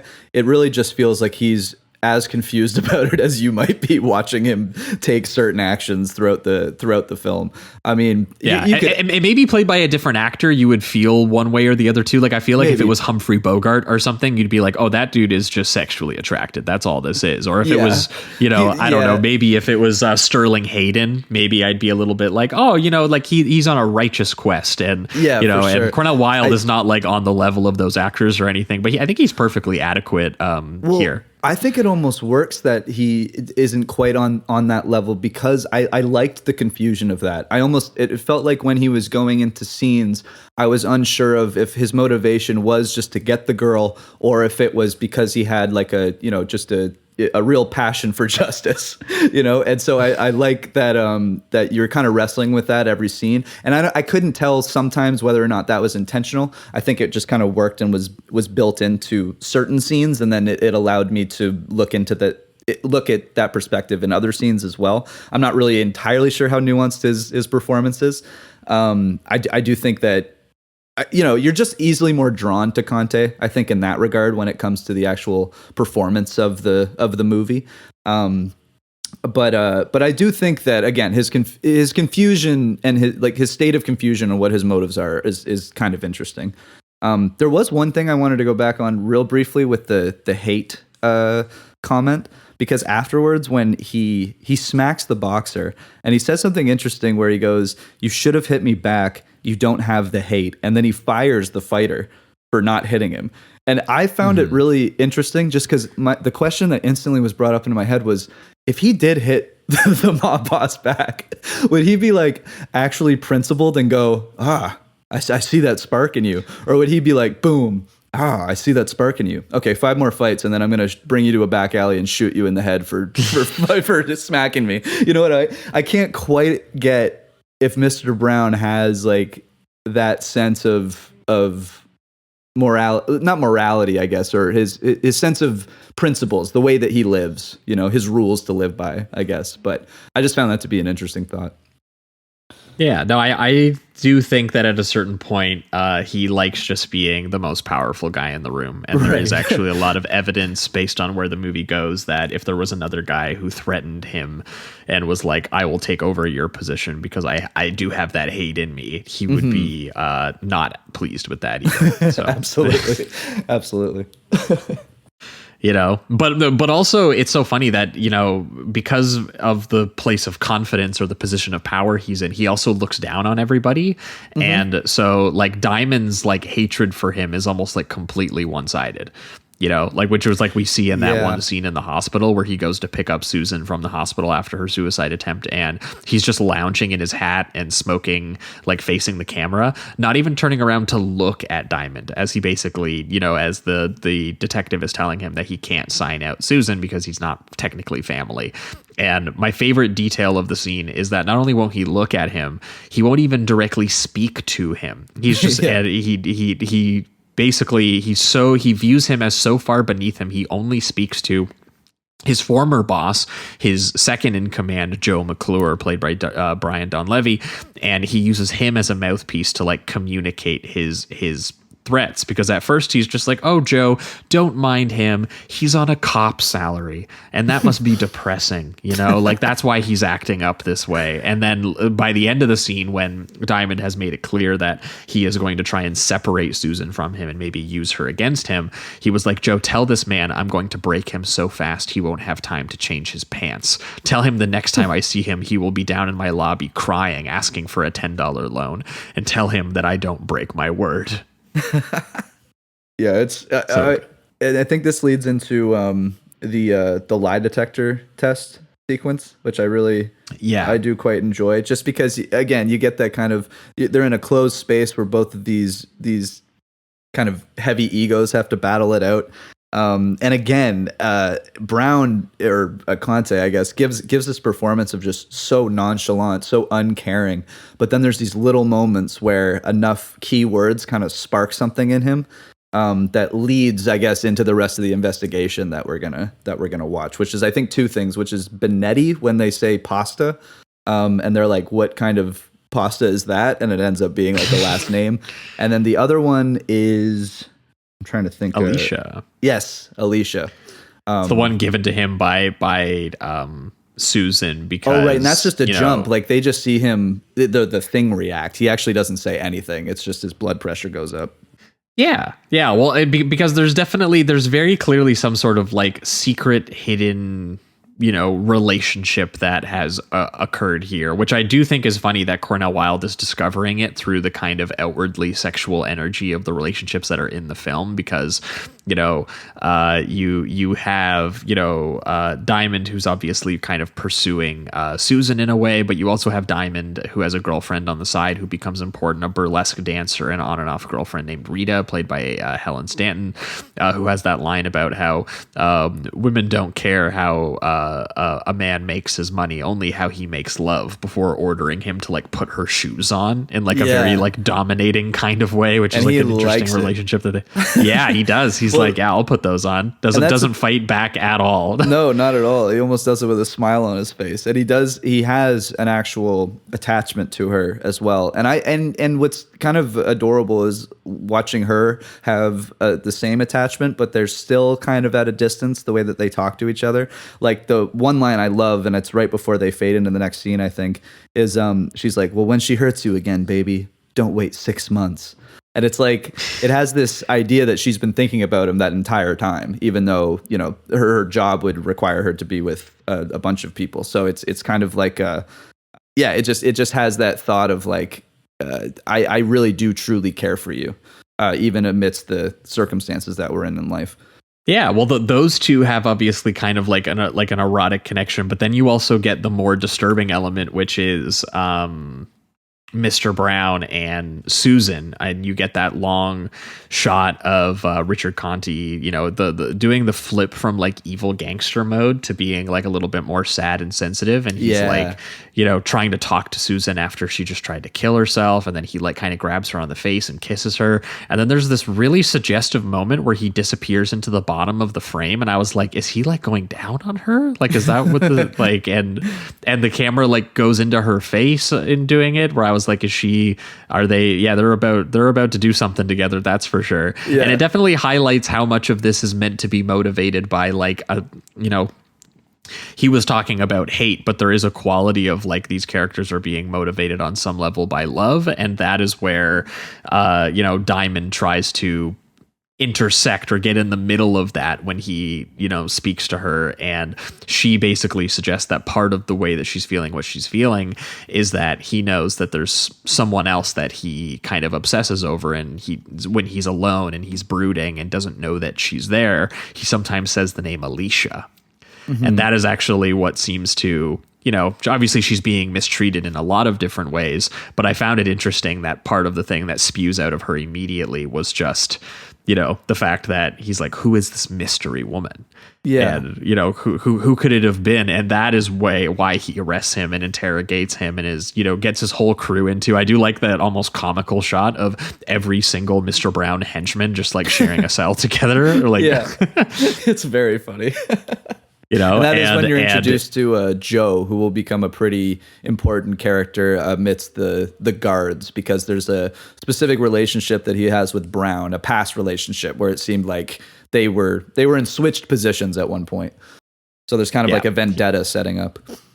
Yeah, well, there's a quality of, you know, like the power dynamic can always flip. Someone can fall and someone can rise, and it's who can sort of manipulate that situation. And you do have a sense of like, you know, Diamond obviously thinks that he has the power when he arrests and interrogates and hooks him up to a lie detector and, you know, starts probing him on all these various names.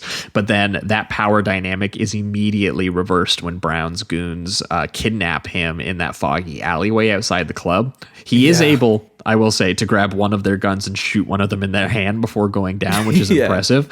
Diamond, but it leads into this incredibly visually striking, almost like, you know, maybe Tarantino was thinking about this a little bit when he shot Reservoir Dogs, interrogation or torture sequence in the cellar of Brown's hotel, and Diamond is just like tied to a chair beneath a single lamplight, and Brown shows them his unique torture techniques, because Joe, he's old school, he just starts like slapping him around and being like, tell me this information, and he's like, no dude, you gotta listen. You got to get a little bit more creative with it. And for Brown, he hooks Joe's hearing aid up to like a cranked jazz radio to essentially blow out Wilde's eardrums, like a proto like Guantanamo Bay technique. Yeah, they Buddy Rich the fuck out of his ears. It's great, and they're like screaming into it. That one shot of the one goon who screams into the amplifiers, like smiling. Oh, yeah. You can see his smiling face, like shrouded in darkness, which is wild. One of my favorite moments was that, because of the contrast between the way that Brown does it, where he's just like, he sets him up where he's just like, do you like drums, Lieutenant? And it's kind of almost, it's kind of like charming, not charming, but just it's more sophisticated. It's a little bit more funny, you know, it's just more intelligent way of approaching the torture, I guess. And it just shows his way of his character and the way that he views the world. But then you go to the guard, and the guard just lets out like the most like blunt animalistic scream with no thought behind it at all. And just the laughter he gets and the smile that he gets afterwards, the satisfaction is so funny and just kind of, I don't know, pathetic in a way, but also hilarious. And it's like his boss gave him this like small little modicum of power for a moment. He's just like relishing in it, you know. I loved that. I thought it was so funny. Yeah, but also just the intensity and the creep factor of the way that this guy has figured out like torture techniques that don't leave marks, because and you know that he had to have done this through testing and that he's done this many times before. He's skilled at it. Like when he goes, hey, grab me something to like pour down his throat to, you know, not quite waterboard the guy, but just fucking, you know, fill his throat up. Yeah. Make him appear drunk and also drunk, I guess, so that he is. Well, yeah, but the other guys suggest like paint thinner. He's like, no, don't use that. That'll kill him. And I was like, oh, he's done that before. Yes, yeah, exactly. Absolutely. Yeah. He's just like narrowing it down every single time he says no. He's like, no. And I have a reason for it, by the way. And then he finally lands on hair tonic with 40% alcohol in it. So that, you know, nearly chokes him to death with it, but then drops him off at the captain's door, making him seem very drunk and out of control. And he doesn't have a mark on him. So, you know, due to the methods of torture. So it just makes him seem like a fucking crazy man. Yeah, and it was interesting the way that he uses. I thought this was going to become more of a beat, just in the sense that maybe for the next few sequences he'd become a little bit more untrustworthy as a policeman, as a no, his captain is immediately like, oh, I believe you. yeah, that's what I found funny. Like, I guess what it really is just establishing that he is a very trusting person in this position in this community, which is good. I guess that's a good thing. It's just funny that the way that is set up is like his character is going to be tarnished, and then they're like, oh no, everyone believes that he's a good guy. He just got tortured. But I love the scene. I think it's amazing, honestly. And Conte again. Yeah, like how much he doubted him and how much he doubted that like he would ever be able to catch Brown. He's like, wow, Brown is like way crazier than I thought. That's like going way too far. I guess I'll help you now. Yeah. And it does help establish like what Brown has done prior, because this is where they have the dialogue where they're like, wow, there's not a mark on you. And then you know that was completely intentional. And they're just that intelligent about their violence.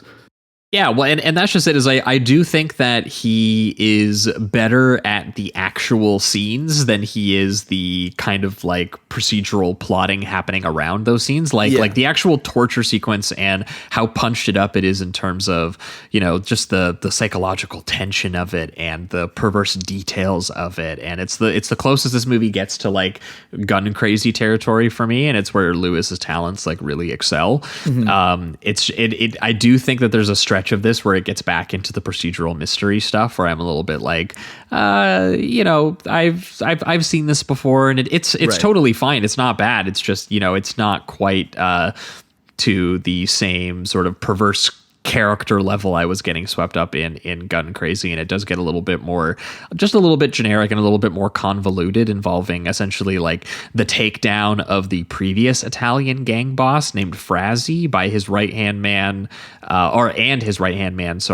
Bettini, who is the name who came up during the lie detector test, who essentially Wilde has to go and visit all of these characters, finding out what it is that Mr. Brown is trying to cover up. And he finds Bettini as like a scared old man, expecting essentially to be found and whacked as a witness to Brown having possibly, having argued with and possibly killed his previous wife, Alicia, by throwing her off the boat with like an anchor.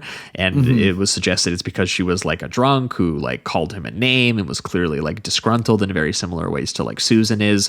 And then that character directs him to a Swedish boat captain turned like antique shop owner who was taking all of them to Sicily and has like photos of Alicia on the boat in his safety deposit box, and has like a captain's log that would reveal Brown's secret wife and murder, and who by simply asking him questions, Wilde gets him murdered by McClure. And, you know, and it's a series of sort of just like interrogation scenes that you've seen before. I do think Lewis shoots them elegantly. I didn't realize until the second time watching it that those are basically filmed in like these long, like oneers that just kind of move around the room with them, which is really cool. And it results in a really cool moment where the boat guy, Dreyer, when he kicks him out because he's like, I'm not answering any of your questions, he goes, don't you think by me just being here that you're kind of in danger, though? There's something a little perverse of the detective, like kind of using that against him. And it's so funny that in the same shot. He kicks him out the door, turns the lamp off, answers the rotary phone, and there's like creepy dead air on the other side, all in one shot. Yeah. And then he steps out the door and immediately just walks into gunfire that we just hear. Yeah. Yeah, just done. That character is done. It's Gone. really cold that way, to be honest. I also really liked the I think his name is Ted DeCorsia, that played Bettini. He plays this character like he doesn't want to talk to Diamond, but he's still very intelligent. But because of that, and he plays it so well, the one line I thought was really funny where he just keeps questioning him and he doesn't want to answer, and he just goes, "I'm very stupid." And he just outright says, "I'm very stupid." But he just has this demeanor to him that is completely the opposite. So I don't know, there was something about it that really made me laugh. And then he does have a funny line too, where he says something like, he's like, "No, I'd have lunch with anyone. I'm very democratic. I'd even have lunch with you." And that's what he says directly after he calls himself stupid. So I did like their little back and forth with this just one scene that this character gets. And like you said, the direction. I also liked that moment where he's so resigned and he sees him come in and he's like, "Well, I knew this day was coming. Here, pop me right in the head, sir." And he's like, "Dude, I'm a cop. Like, what are you talking about?" Right, yeah, like calm down. Yeah. Absolutely. Yeah, Ted DeCorsia is a good actor too. He's in Stanley Kubrick's The Killing. He's the lady in from Orson Shanghai. Welles' lady from Shanghai. Yeah, he's been in a lot of really great like noir stuff. So it made sense by 1955 why he was someone who would appear in this, even if, you know, the actual sort of like mystery plot that he's being involved in, it's weirdly kind of just convoluted and kind of coincidental. Mm-hmm. I couldn't quite figure out like it. I've watched this twice and I still don't know if I know exactly like all the details and if they all make sense. Yeah, the beats of what actually happens within the characters of like what he discovers, I honestly start to lose, and it might just be because I don't care that much because it feels a little bit generic in the sense of its plot points. But again, I think the direction and the character performances are really what bring this thing to something that is bigger than it probably should be. One of the lines, for instance, that Conte gets, it's actually after Bettini's killed, because I think that wasn't the original plan. They were supposed to like interrogate him or just kind of beat him up and like scare him or something. And the way that Conte asks them why they did that, he's just like, "So which one of you changed my mind?" I think that line is so fucking badass and cool, and just a way of like, it's like, even when he's asking them, you know, you made a decision, you took control and took in some power and made a decision. I'm still taking that away from you and making it my decision that you changed. It's such a awesome line and such a cool way to say that he's I love that whole like monologue that he gets, the bit where he's like, "I'm running an impersonal business here and killing is personal." I didn't want you to do that. Once you start killing, it's hard to stop. Is maybe like the line of the movie, because that just ends up being exactly what he does. Right. And then he has another one that's real cold where he's just like, "Why don't you just shoot yourself in the head and make everything much simpler?" I think he's saying that to one of his guards. Like, it's fucking wild shit. Yeah, and it does make you wonder when he's talking about killing being personal and hard to stop, and it's meant to be a little bit, I think, of like a red herring from, is he speaking from experience of having killed his wife, or is there like more to that story? Like, he says that she's like run away with his boss to Italy, but there's a photo of her later discovered at like an upstate sanitarium where she was perhaps like locked up for witnessing him killing his boss, and I think that's where they kind of end up landing on that's what's happening. She does get a pretty sad performance when she shows up, playing Alicia. You already mentioned her name. Yeah, it was Helen Walker. She gets that great line where she's just like, she's clearly pretending to not be a witness that has material evidence as to what he did, and she's being, "I'd rather be insane and alive than sane and dead," because everyone is so scared of Mr. Brown, obviously. And at this point too, Mr. Brown is just deciding that he's going to go around, tying up loose threads, and he's going to go around killing like half the characters in the movie. It has a body count for a fucking noir. It's wild. Oh yeah. As soon as Brown makes the decision to kill everybody, it almost just becomes like, for 10 minutes, a montage of everyone that's going to die dying. It's pretty wild. One of them, I have to say, made me laugh and I do think it's probably the most cartoonish element of the film. I still love it. I would not have it any other way. But is it the dynamite one, dude? The dynamite gag. It's like a gag because they set it up where, you know, he's killing off the guards now and killing off anyone connected to the case, and he goes to the guards and he hands them what they think is money for survival because they did something for him and now they have to go on the run. And basically the whole scene is just he goes into the room, gives them the thing, and then he leaves. And then as soon as he leaves, they open it up and it's dynamite. Like it's like fucking the road runner. There's even a beat of them basically going like, oh shit, and like trying to run. Yeah. It's hilarious. And the only reason it's funny is because you start to think of like the timing of it, how quickly they look at the dynamite. You'd have to imagine that Brown just got out of the door and then two like dynamites are about to go off and he'd have to like run away from the building before it explodes. It's just very funny and silly compared to everything else that's in it. But again, I don't know if I'd change it. I kind of love it. Yeah, that's a great sequence. I also love the sequence where that is sort of the cause of that, which is when Brown finally orders the hit on the detective Diamond in the middle of the night, and the call goes to Van Cleef and his buddy, the Goons, who, by the way, share a room together. Who are they're like best buds at like a slumber party. There's even a moment where the two guards are talking, and they're talking about, it's right before they get blown up actually, because they're talking about like leaving and going away.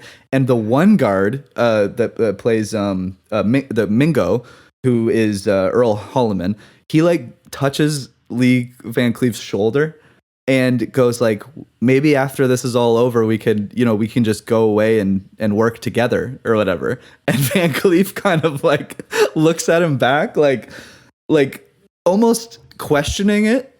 But there is such an obvious thing going on where they're like, I don't know if it's just that they've been built up to be friends for so long because they've been doing this together for so long, but at least Mingo seems to have a little bit of a thing for Fonte, in my opinion. No, I think that it's there. I wonder if this is just what they felt like they could get away with in 1955, because there's so many details about the closeness of their partnership that made me go, is this just like the homoerotic nature of like male friendship in crime movies that everyone likes to talk about? Live by the sword, die by the sword. But when Mingo wails at his death, and it does feel like mourning the death of like a lover more than it does feel like your best buddy. Like it's kind of wild. And so that very well could be the case for 1955, and this is just what they felt like they could put in for like just like, you know, queer goon characters. Yeah. But it adds an interesting touch because it results in that moment when, you know, Lee Van Cleef answers the phone. He's like, yeah, we want you to kill him, you know, hit in the middle of the night, go do it. And he literally just like taps over to the other twin bed on the other side. He's like, hey, wake up. And you're just like, oh dude, these guys are hanging out together. Yeah, they are livid. They're doing the was it Shoot Now Die Later or whatever, where the two cops like dress in Speedos and live together. Live like a cop, die like a man. Like a cop, die like a man. Yeah, they're just doing the goon version of that. It's a beautiful thing to see. Honestly, it's beautiful. Love is in the air. Yeah, but these guys are not the best at their jobs, and they accidentally unload Tommy Gunfire into the detective's dark apartment without looking, resulting in a cigarette falling, and then the hand of Rita, his burlesque dancer girlfriend, as the camera, you know, drenched in shadow, moves up to reveal the big like glowing burlesque sign across the street. I was like, incredible imagery, but also like, they shot his girlfriend. They did not shoot him. And that whole setup that Lewis does is fantastic. Again, he just uses the shadows and this little minimal lighting, and it's basically just like you see the two figures go down the hallway with the guns, and the only thing that's really lighting them on and off, by the way, is a hotel neon sign that's just like going on and off throughout the hallway, and then same thing to reveal Rita's hand and all of that. It's kind of like a slow flash back and forth on and off. It's really cool. It just adds to the mood, and it also establishes too that, you know, she lives close to where she was working as well, and it's or I guess, well, no, wait, technically that's Diamond's apartment, right? Because that's why they think. Yeah, he lived across the street. The burlesque, right? That's what it is, right? But it still has this kind of dark irony that she kind of like she dies right where she's been working and kind of living this entire time and felt like she was in a safe space, I guess. Yeah, and just obviously like the tragic coincidence of it all and the way that the detective, like, he feels so guilty when he finds her. I do like that line that he gets where he's like, I treated her like a pair of gloves. When I was cold, I called her up, Yeah. And he feels so just like horrible about that. And it rings true to that line that I said too, where it was just like, hey, darling, like when she hurts you again, don't wait 6 months. Like that. She truly gave a shit. Like she wanted more from him. And I don't, he probably realized that he did too in a sense but didn't realize it until she's gone. Very sad. And I think it's also for Diamond, I think the quality of like finding her body and seeing the way that this like pile of corpses is slowly building up during this like sort of climactic third of the movie, which is maybe some of the strongest stuff in the movie. And that's it really is like Mr. Brown's world of just like I think it's Susan describes it this way, but during that scene, that really cool concert hall scene where he's the one trying to kind of convince her to betray him, and Diamond describes, you think that's like mink coat is like made of animals. He's like, no, that's the death of other human beings. Yeah. That he's like hurt or killed to make money for it. And the piano player just fucking going nuts in the back, and it keeps cutting back to him. It's like Lewis is very good at like just establishing that kind of mood through the music and the setting and the environment and the way how it's escalating with the rhythm of the way the characters are speaking to one another. But it climaxes with Susan basically saying, I live in a dark, twisted maze, and all the routes lead back to Mr. Brown. Yeah. And I think that's the moment where you kind of realize what it is that she's like, that's why I can't just easily leave. And that's why, it's clearly what has obsessed you, that you want to like destroy this maze. And I think where Joseph H. Lewis gets the most involved in the movie is in expressionistically depicting that maze.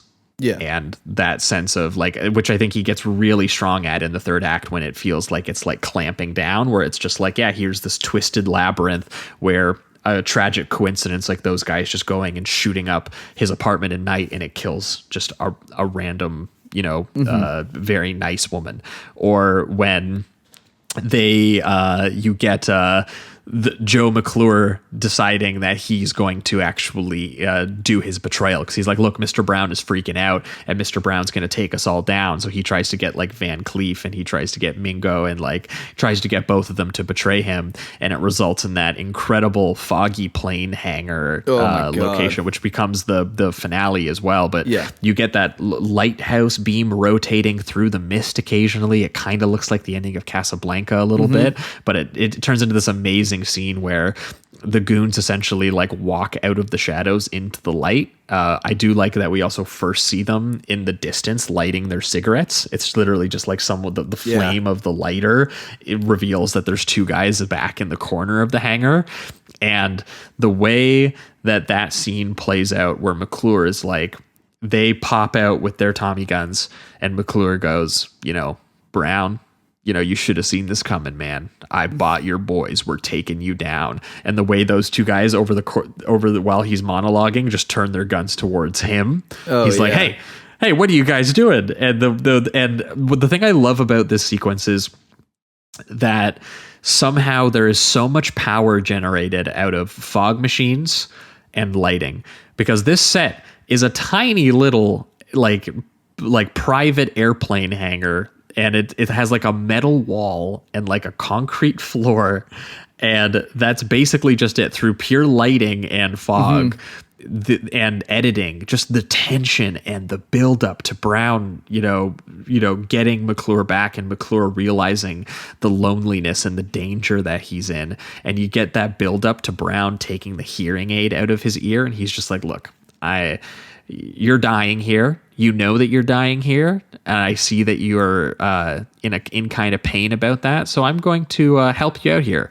I'm going to make it so that you won't hear the bullets as you die. Yeah, and the way that their Tommy guns just unload and the sound design completely cuts out. God, it's just like what a genius stroke of atmospheric filmmaking. Yeah, and I totally agree. I think that's some of the best direction I've ever seen when it comes to like a mob assassination. It's incredible, and it just is one of the coldest things that I've ever seen. There is something about like the thought of going out in a, you know, these dudes obviously know it's that live by the gun, die by the gun kind of mentality, right? And there honestly is something to be said about the hearing the gunshots, hearing what is taking you out of this lifestyle. And I think honestly, it's an added insult to take that away from him and to not hear like that kind of that those last blasts that are taking you out. I don't know if that is such a strange thought that I'm having, but it feels like in this perspective, like from their really strange worldview, that would just be even more insulting to not even be able to really like take on that ending that the lifestyle usually gives you. Do you know what I'm saying? It feels just it feels colder that way. It truly does than just spraying him and you hear all the chaos and everything like that. Watching the like, you know, I guess you don't get impact shots because this is the 1955, but just watching the spraying of the Tommy gun, how many bullets are coming out of that thing, but you don't hear anything, just makes it so eerie and just it's creepy. Well, because on one level, I think it kind of abstracts the moment to something like it feels like something you've not experienced before. But on the other level, it's also an incredibly personal touch because it's putting you into the subjective experience of the guy who just had his hearing aid ripped out. Right. And it's bizarre. Right. And you're just like, wow, this is the way that I'm going down. And like, Brown Jesus. has used that against him multiple times, just calling him like little man and using his you know, his handicap against him in some regard. And just before he's already like one-upping him, you thought that you were about to win against Mr. Brown. And it's like, nope, I'm going to have those guys that you paid off. But they just, it feels like they just respect Brown more. That's all it is. Like, it's like, I don't think there's any established scene where like he pays them off or he says, you know, this guy, there's a reason for them to not betray Mr. Brown. It feels like there's probably a fear factor where, you know, they'd be more scared of Mr. Brown or his associates if they were to betray him. But there does seem to be this thing that Joe has been looking for this whole time, which is respect. And even with the amount of money he's given them, he still doesn't have it. They're still like, I'd rather just give it to Mr. Brown. You're the little man. And it's just, there's so much that's piled on for this to lead up to this death that I think makes it completely one of the coldest things I've ever seen. Yeah. And the fact that Mr. Brown uses those guys in that way and then immediately is like, well, I got to knock off more loose threads here. So that's when he drops off the dynamite and the grenade, right, hidden in a box of food and financial supplies for the goons who are hiding out because they have now both killed McClure and Rita, and their bullet-riddled corpses are being found by the cops, and they're starting to realize that Brown is going like old school, like gangster killer mode, and he's tying up all these loose threads, and they're just like, and you know, they found Alicia, and Alicia's going to testify about him killing his former boss, and he just killed was his former boss, another one of his former bosses, and Brown is just like, if Brown worked for you at some point, watch out. Yeah, that's it. Ultimately, I love the beat too that when Alicia gets out of the hospital or wherever she's staying, at like basically hiding out, she meets Susan, who is still going through what she went through, and there's actually a moment where she's judging Susan, and she has to be reminded basically of like what position Susan is in, back to that kind of I'm in a maze where yes, I am going along with some horrifying things, and I am getting a lifestyle because of it, but I also have to go through total control, complete abuse, not knowing who I am, not having a legitimately loving partner, all of that stuff. And it's as if Alicia has, because she's escaped from it for a brief moment of time, she's almost, forgot about the position that she was in at a certain point, and the feeling you get of it being inescapable. So I thought that was just an interesting thing that they throw in there. Yeah, and it does lead into this just incredible climactic sequence where Conti tries to hide out in his foggy lair, and he steals or essentially kidnaps Susan away. And it ends up being this where his foggy maze essentially gets finally confronted, and it finally gets exposed by Diamond, who finally has evidence and finally has witnesses for his case. It took a lot of corpses to get there. I don't know that it was necessarily that much of a successful case assembling, as much as a bunch of corpses fell on his lap that he inspired him to make.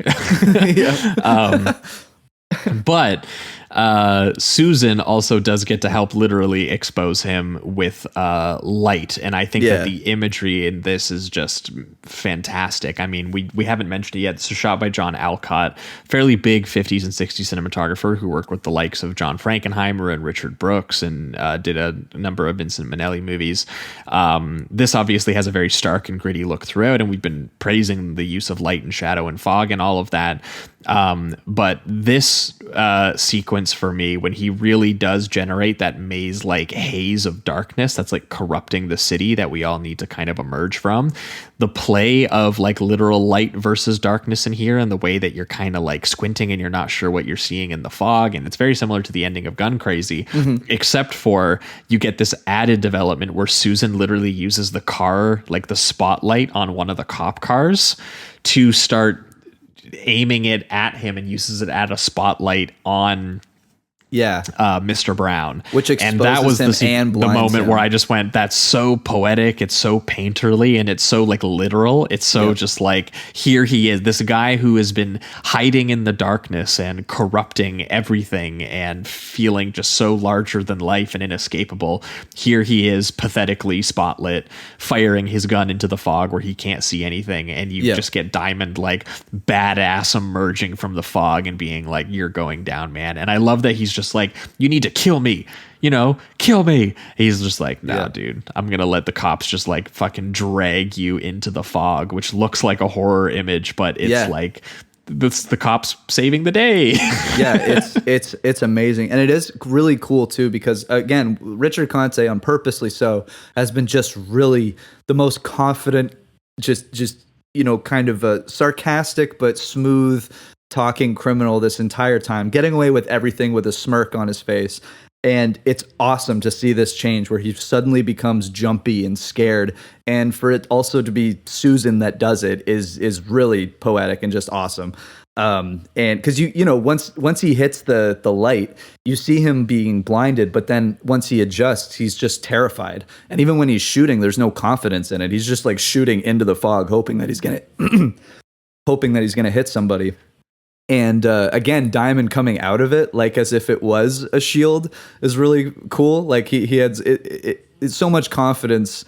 Like he was probably just hiding behind a wall until the bullets were gone. But the fog gives this illusion that he's like completely invincible at this point. Like he's become, he's gone down the moral line so well that he's finally going to take down Mr. Brown. Obviously, that's a little bit shaky, just given a lot of the, like you said, a lot of the innocents that have died probably because of Diamond's work here and there. But that's why maybe this movie isn't a total masterpiece. But again, I think the imagery and just the beats that it takes are so great when it comes to a character level, and just again, Lewis's direction.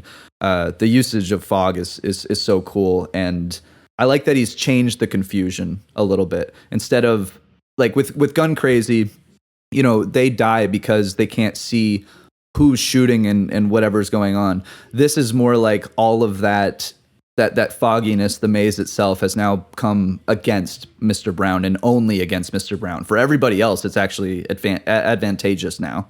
So yeah, it's just, that was why it was making me think of The Third Man. And when Orson Welles goes down into that like subterranean area and he looks like he's scared, and like there's like a manhunt for him and everything like that, and like previously he's been like popping out of places, and you've been like, he has full control of this environment because he's the one who is taking, he's the one who has generated this underworld where he's making money out of it, and then all of a sudden his creation turns against him. And it's very similar here, that like this fog foggy, hazy underworld that, that Mr. Brown has so confidently walked the entire movie. Suddenly it's like, oh no, light has exposed inside of it, and I'm the one who can't see where my enemies are coming from. And it's my creation has been turned against me, kind of an existential crisis moment that's just so well drawn through the pure mood of the imagery, including the final image of Diamond and Susan's silhouettes following like right behind him, being dragged into the fog, and they're like dwarfed by the frame of like the hangar door, and the lighthouse light is still beaming through occasionally, and they just like totally get enveloped by the fog as they disappear into it, and it's just the end. I was like, what an incredible final image. It's actually so it's a very famous noir image now. I guess which is crazy, because it's a fucking, like, it is a really cheap like B movie. Like, and underseen. To think that we're comparing it to like The Third Man or even something like Fritz Lang's The Big Heat, and it was like Lewis did not get those guys kinds of resources. He totally drew this imagery out of just like nothing. Yeah, it's unbelievable, and to become like iconic like that. And again, this is an underseen movie as well. Like, more people need to watch this thing. I think it's got 12,000 entries on Letterboxd, and just having those few moments that you can tell were just stamps on the genre itself are really incredible to see. Another one, I guess, and I didn't know this because maybe I almost think about this as what noir is for scoring, but I could just be misremembering, but people were saying that it like the brass and the horns that they're using for the score itself, kind of that cool jazzy thing that I was talking about, isn't usually what they did, at least at the time, and it was usually more string orchestral stuff, the stuff that you hear in the beginning of Gun Crazy. And I don't know if that also helped, like if the big combo put a stamp on using more brass and trumpets and those kind of the stuff that you'd hear in the jazz clubs and stuff. But every time I hear it, I think of like, dude with a fedora smoking a cigarette out on a city street, like, and having the trumpet behind him or something. So I thought that was really cool too. And and speaking on the death or not, I guess the death of Joe and the arrest of Mr. Brown. I think it goes back to what I was saying with the, how he takes the audio out so he can't hear the gunfire. I think why also my brain went to that was because at this ending here with Mr. Brown, he's almost begging for that. He is really begging for the glory of being taken out like a gangster should be, which is to be shot. He's like, kill me, fucking kill me. And there's like, no, you're just going to rot in a jail cell. It's going to be a lot less climactic than that. And he's just so saddened by that. And I think that's where my thought comes from with how cold that death with Joe is, the guy that's trying to one up Mr. Brown. But yeah, just fantastic movie. Really love it. Yeah, if we're pivoting towards the reductive rating round, this one gets a very solid 4 from me. I still think this is really, really strong. I do think that on a script level, I think Dalton Trumbo with Gun Crazy was working with a lot more interesting of a sort of perverse psychology and a more interesting sort of like thematic reckoning with the sort of gun obsessiveness and with the, sort of almost the quality of reckoning with the exhilarating nature of making a genre movie like that and kind of weaponizing that against you and the characters and watching them like have a moral conflict over that. And I don't have as much of like, I don't get as much depth, I think, out of the big combo. I just think that the big combo, especially coming out in 1955 when the noir genre had been, so well developed at that point, like it's kind of like a later noir in a way. I do think that it is kind of playing a couple hits in terms of the basic like hard-boiled gangster B-noir procedural plotting of it and everything like that, and the detective work. And I don't think it's doing anything that's like particularly genre breaking or even genre bending in that way. But I do think that Joseph H. Lewis is taking incredible he's putting an incredible amount of effort into elevating every single device that he is using. It is gorgeously stylized. It is darkly violent. It is poetic. The imagery of this maze-like haze of darkness corrupting the city is fantastic. I do think that he is getting good performances out of the actors who are finding more depth than are even there on the page. And he's doing this stuff that is making this movie compete with some of the best examples of the genre on like no resources. It's incredibly impressive. And I think that, you know, I love the ominous sort of painterly layer of shadows and fog. I like the strange kind of sexual energy, because we were talking about Gun Crazy had a very, you know, sort of like sexual component to it, and this having the sort of burlesque dancer girlfriend, and this having the possibly like gay henchman, and having what appeared to be the gangster like going down on his girlfriend who wants to leave him, and having this whole history of, you know, maybe being obsessed over his previous wife who he never killed but was like a witness to someone he killed. There's a whole bunch of crazy, you know, sort of relationship dynamics happening that are quite strange and tragic. Obviously there's an incredible sort of atmospheric air of the, you know, the general gangster movie sadism that feels a little bit ahead of its time, that you would start to see in more like really gruesome gangster movies. The once you start killing, it's hard to stop. The fact that that character just keeps piling up corpses, even if he's doing some of them in a humorous way, like the goons with their dynamite. But Roadrunner death. yeah. But I would say that both times I've watched this, there are images in this and sequences in this that just like make my jaw drop in terms of how beautiful and fluid and how just well orchestrated and staged and photographed they all are. And, you know, one of them is the torture sequence with Conti and Lee Van Cleef just gleefully torturing the detective, fucking Guantanamo Bay style. It's crazy. That was in a 1955 movie. And it's so creative in terms of what those characters do.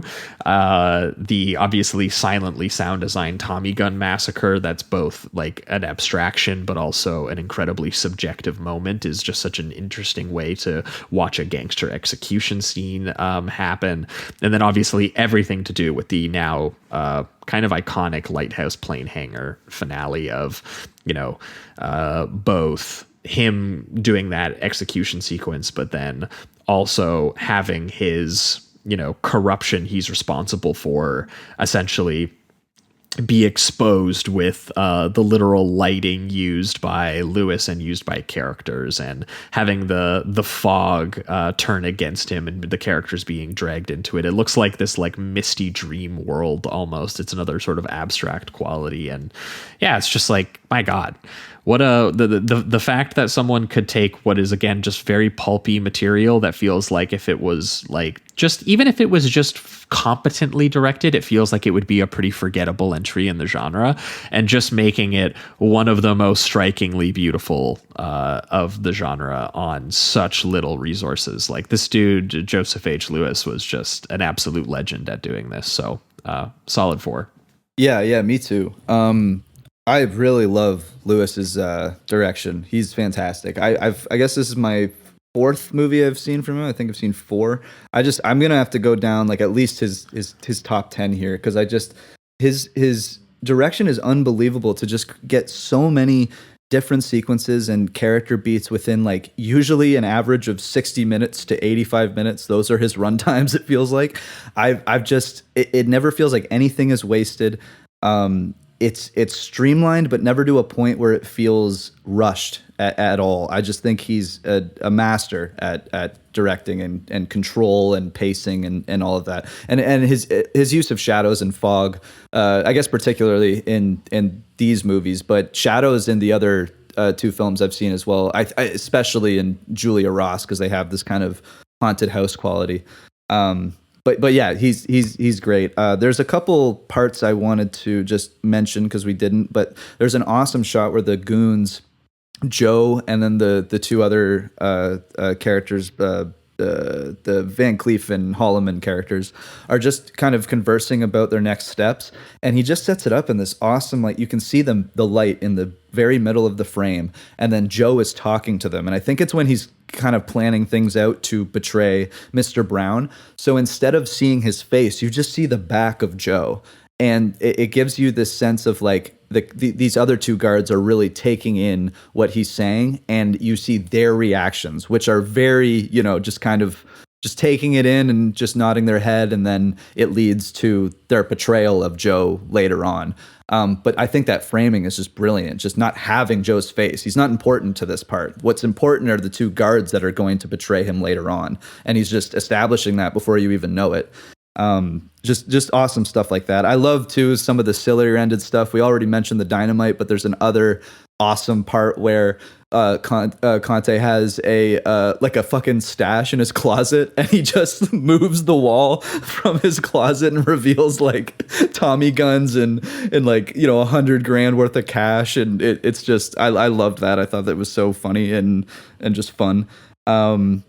I do wish Diamond had a little bit more, or his character at least had a little bit more of that, like that sex mentality, where it's just like that's kind of driving him a little bit more. I understand that they're doing it almost in a confused state. Even his character questions whether or not he's doing it for the law or he's doing it for the girl. I just would have liked to see a little bit more perversion in his character, just so that he's wrestling with a little more. But it's still I think a really good performance that, you know, it doesn't touch Conte, but I think Wilde has enough here that he's pretty good with what he works with. And the torture sequence is wild. I think it's just, I couldn't believe that I was watching it from like a 1955 film, just because the thought of it is honestly really violent. I guess they can get away with it because it doesn't appear like anything's happening. They even mentioned that the next scene where it's like it doesn't leave a mark, but it's just how long it is, how like it's a very drawn out scene. There's steps to the torture. It's pretty wild actually for what it is. And it's it's like, did this shit inspire the Guantanamo Bay torture techniques? We'll leave the audience to decide. But yeah, it's the big combo, 4 out of 5. They're all awesome. Big B movie cinephiles over there. Yeah, exactly. But yeah, great stuff. Joseph H. Lewis, amazing director. Yeah, if you haven't been checking his stuff out, can highly recommend it. And we have a whole nother episode on him if you are interested and you liked these ones. Again, we also did My Name is Julia Ross and Terror in a Texas Town last year, so go and check that out as well. Yeah. But yeah, I think that's going to wrap it up for the big combo here and for this week's Joseph H. Lewis B-noir double feature in Noirvember. That was once again Gun Crazy from 1950 and the big combo from 1955. Thanks so much for listening and for being patrons. We are going to be back in 1 week's time, where we are going to be, as Jamie alluded to, over on the Patreon going crazy. There are two huge neo-noir movies that have their 50th anniversary this year that we knew we wanted to tackle before the year was up. So we are going to be talking about Francis Ford Coppola's The Conversation, following our first foray. We did Francis Ford Coppola now. Oh no, because we did another Coppola dedicated episode. So we did Apocalypse Now and One from the Heart. Right. So I was trying to think. I was just like, I feel like we haven't done as much Coppola, but it's because we did a double Coppola duty on that one. That's right. We're going to be talking about Coppola again, because everyone still has Coppola fever, and we're going to be pairing it with Roman Polanski's Chinatown, which has been one of the most highly requested movies that we had yet to cover. Actually, during this Noirvember voting period, there was at least 3 or 4 different nominated double features that had Chinatown on it.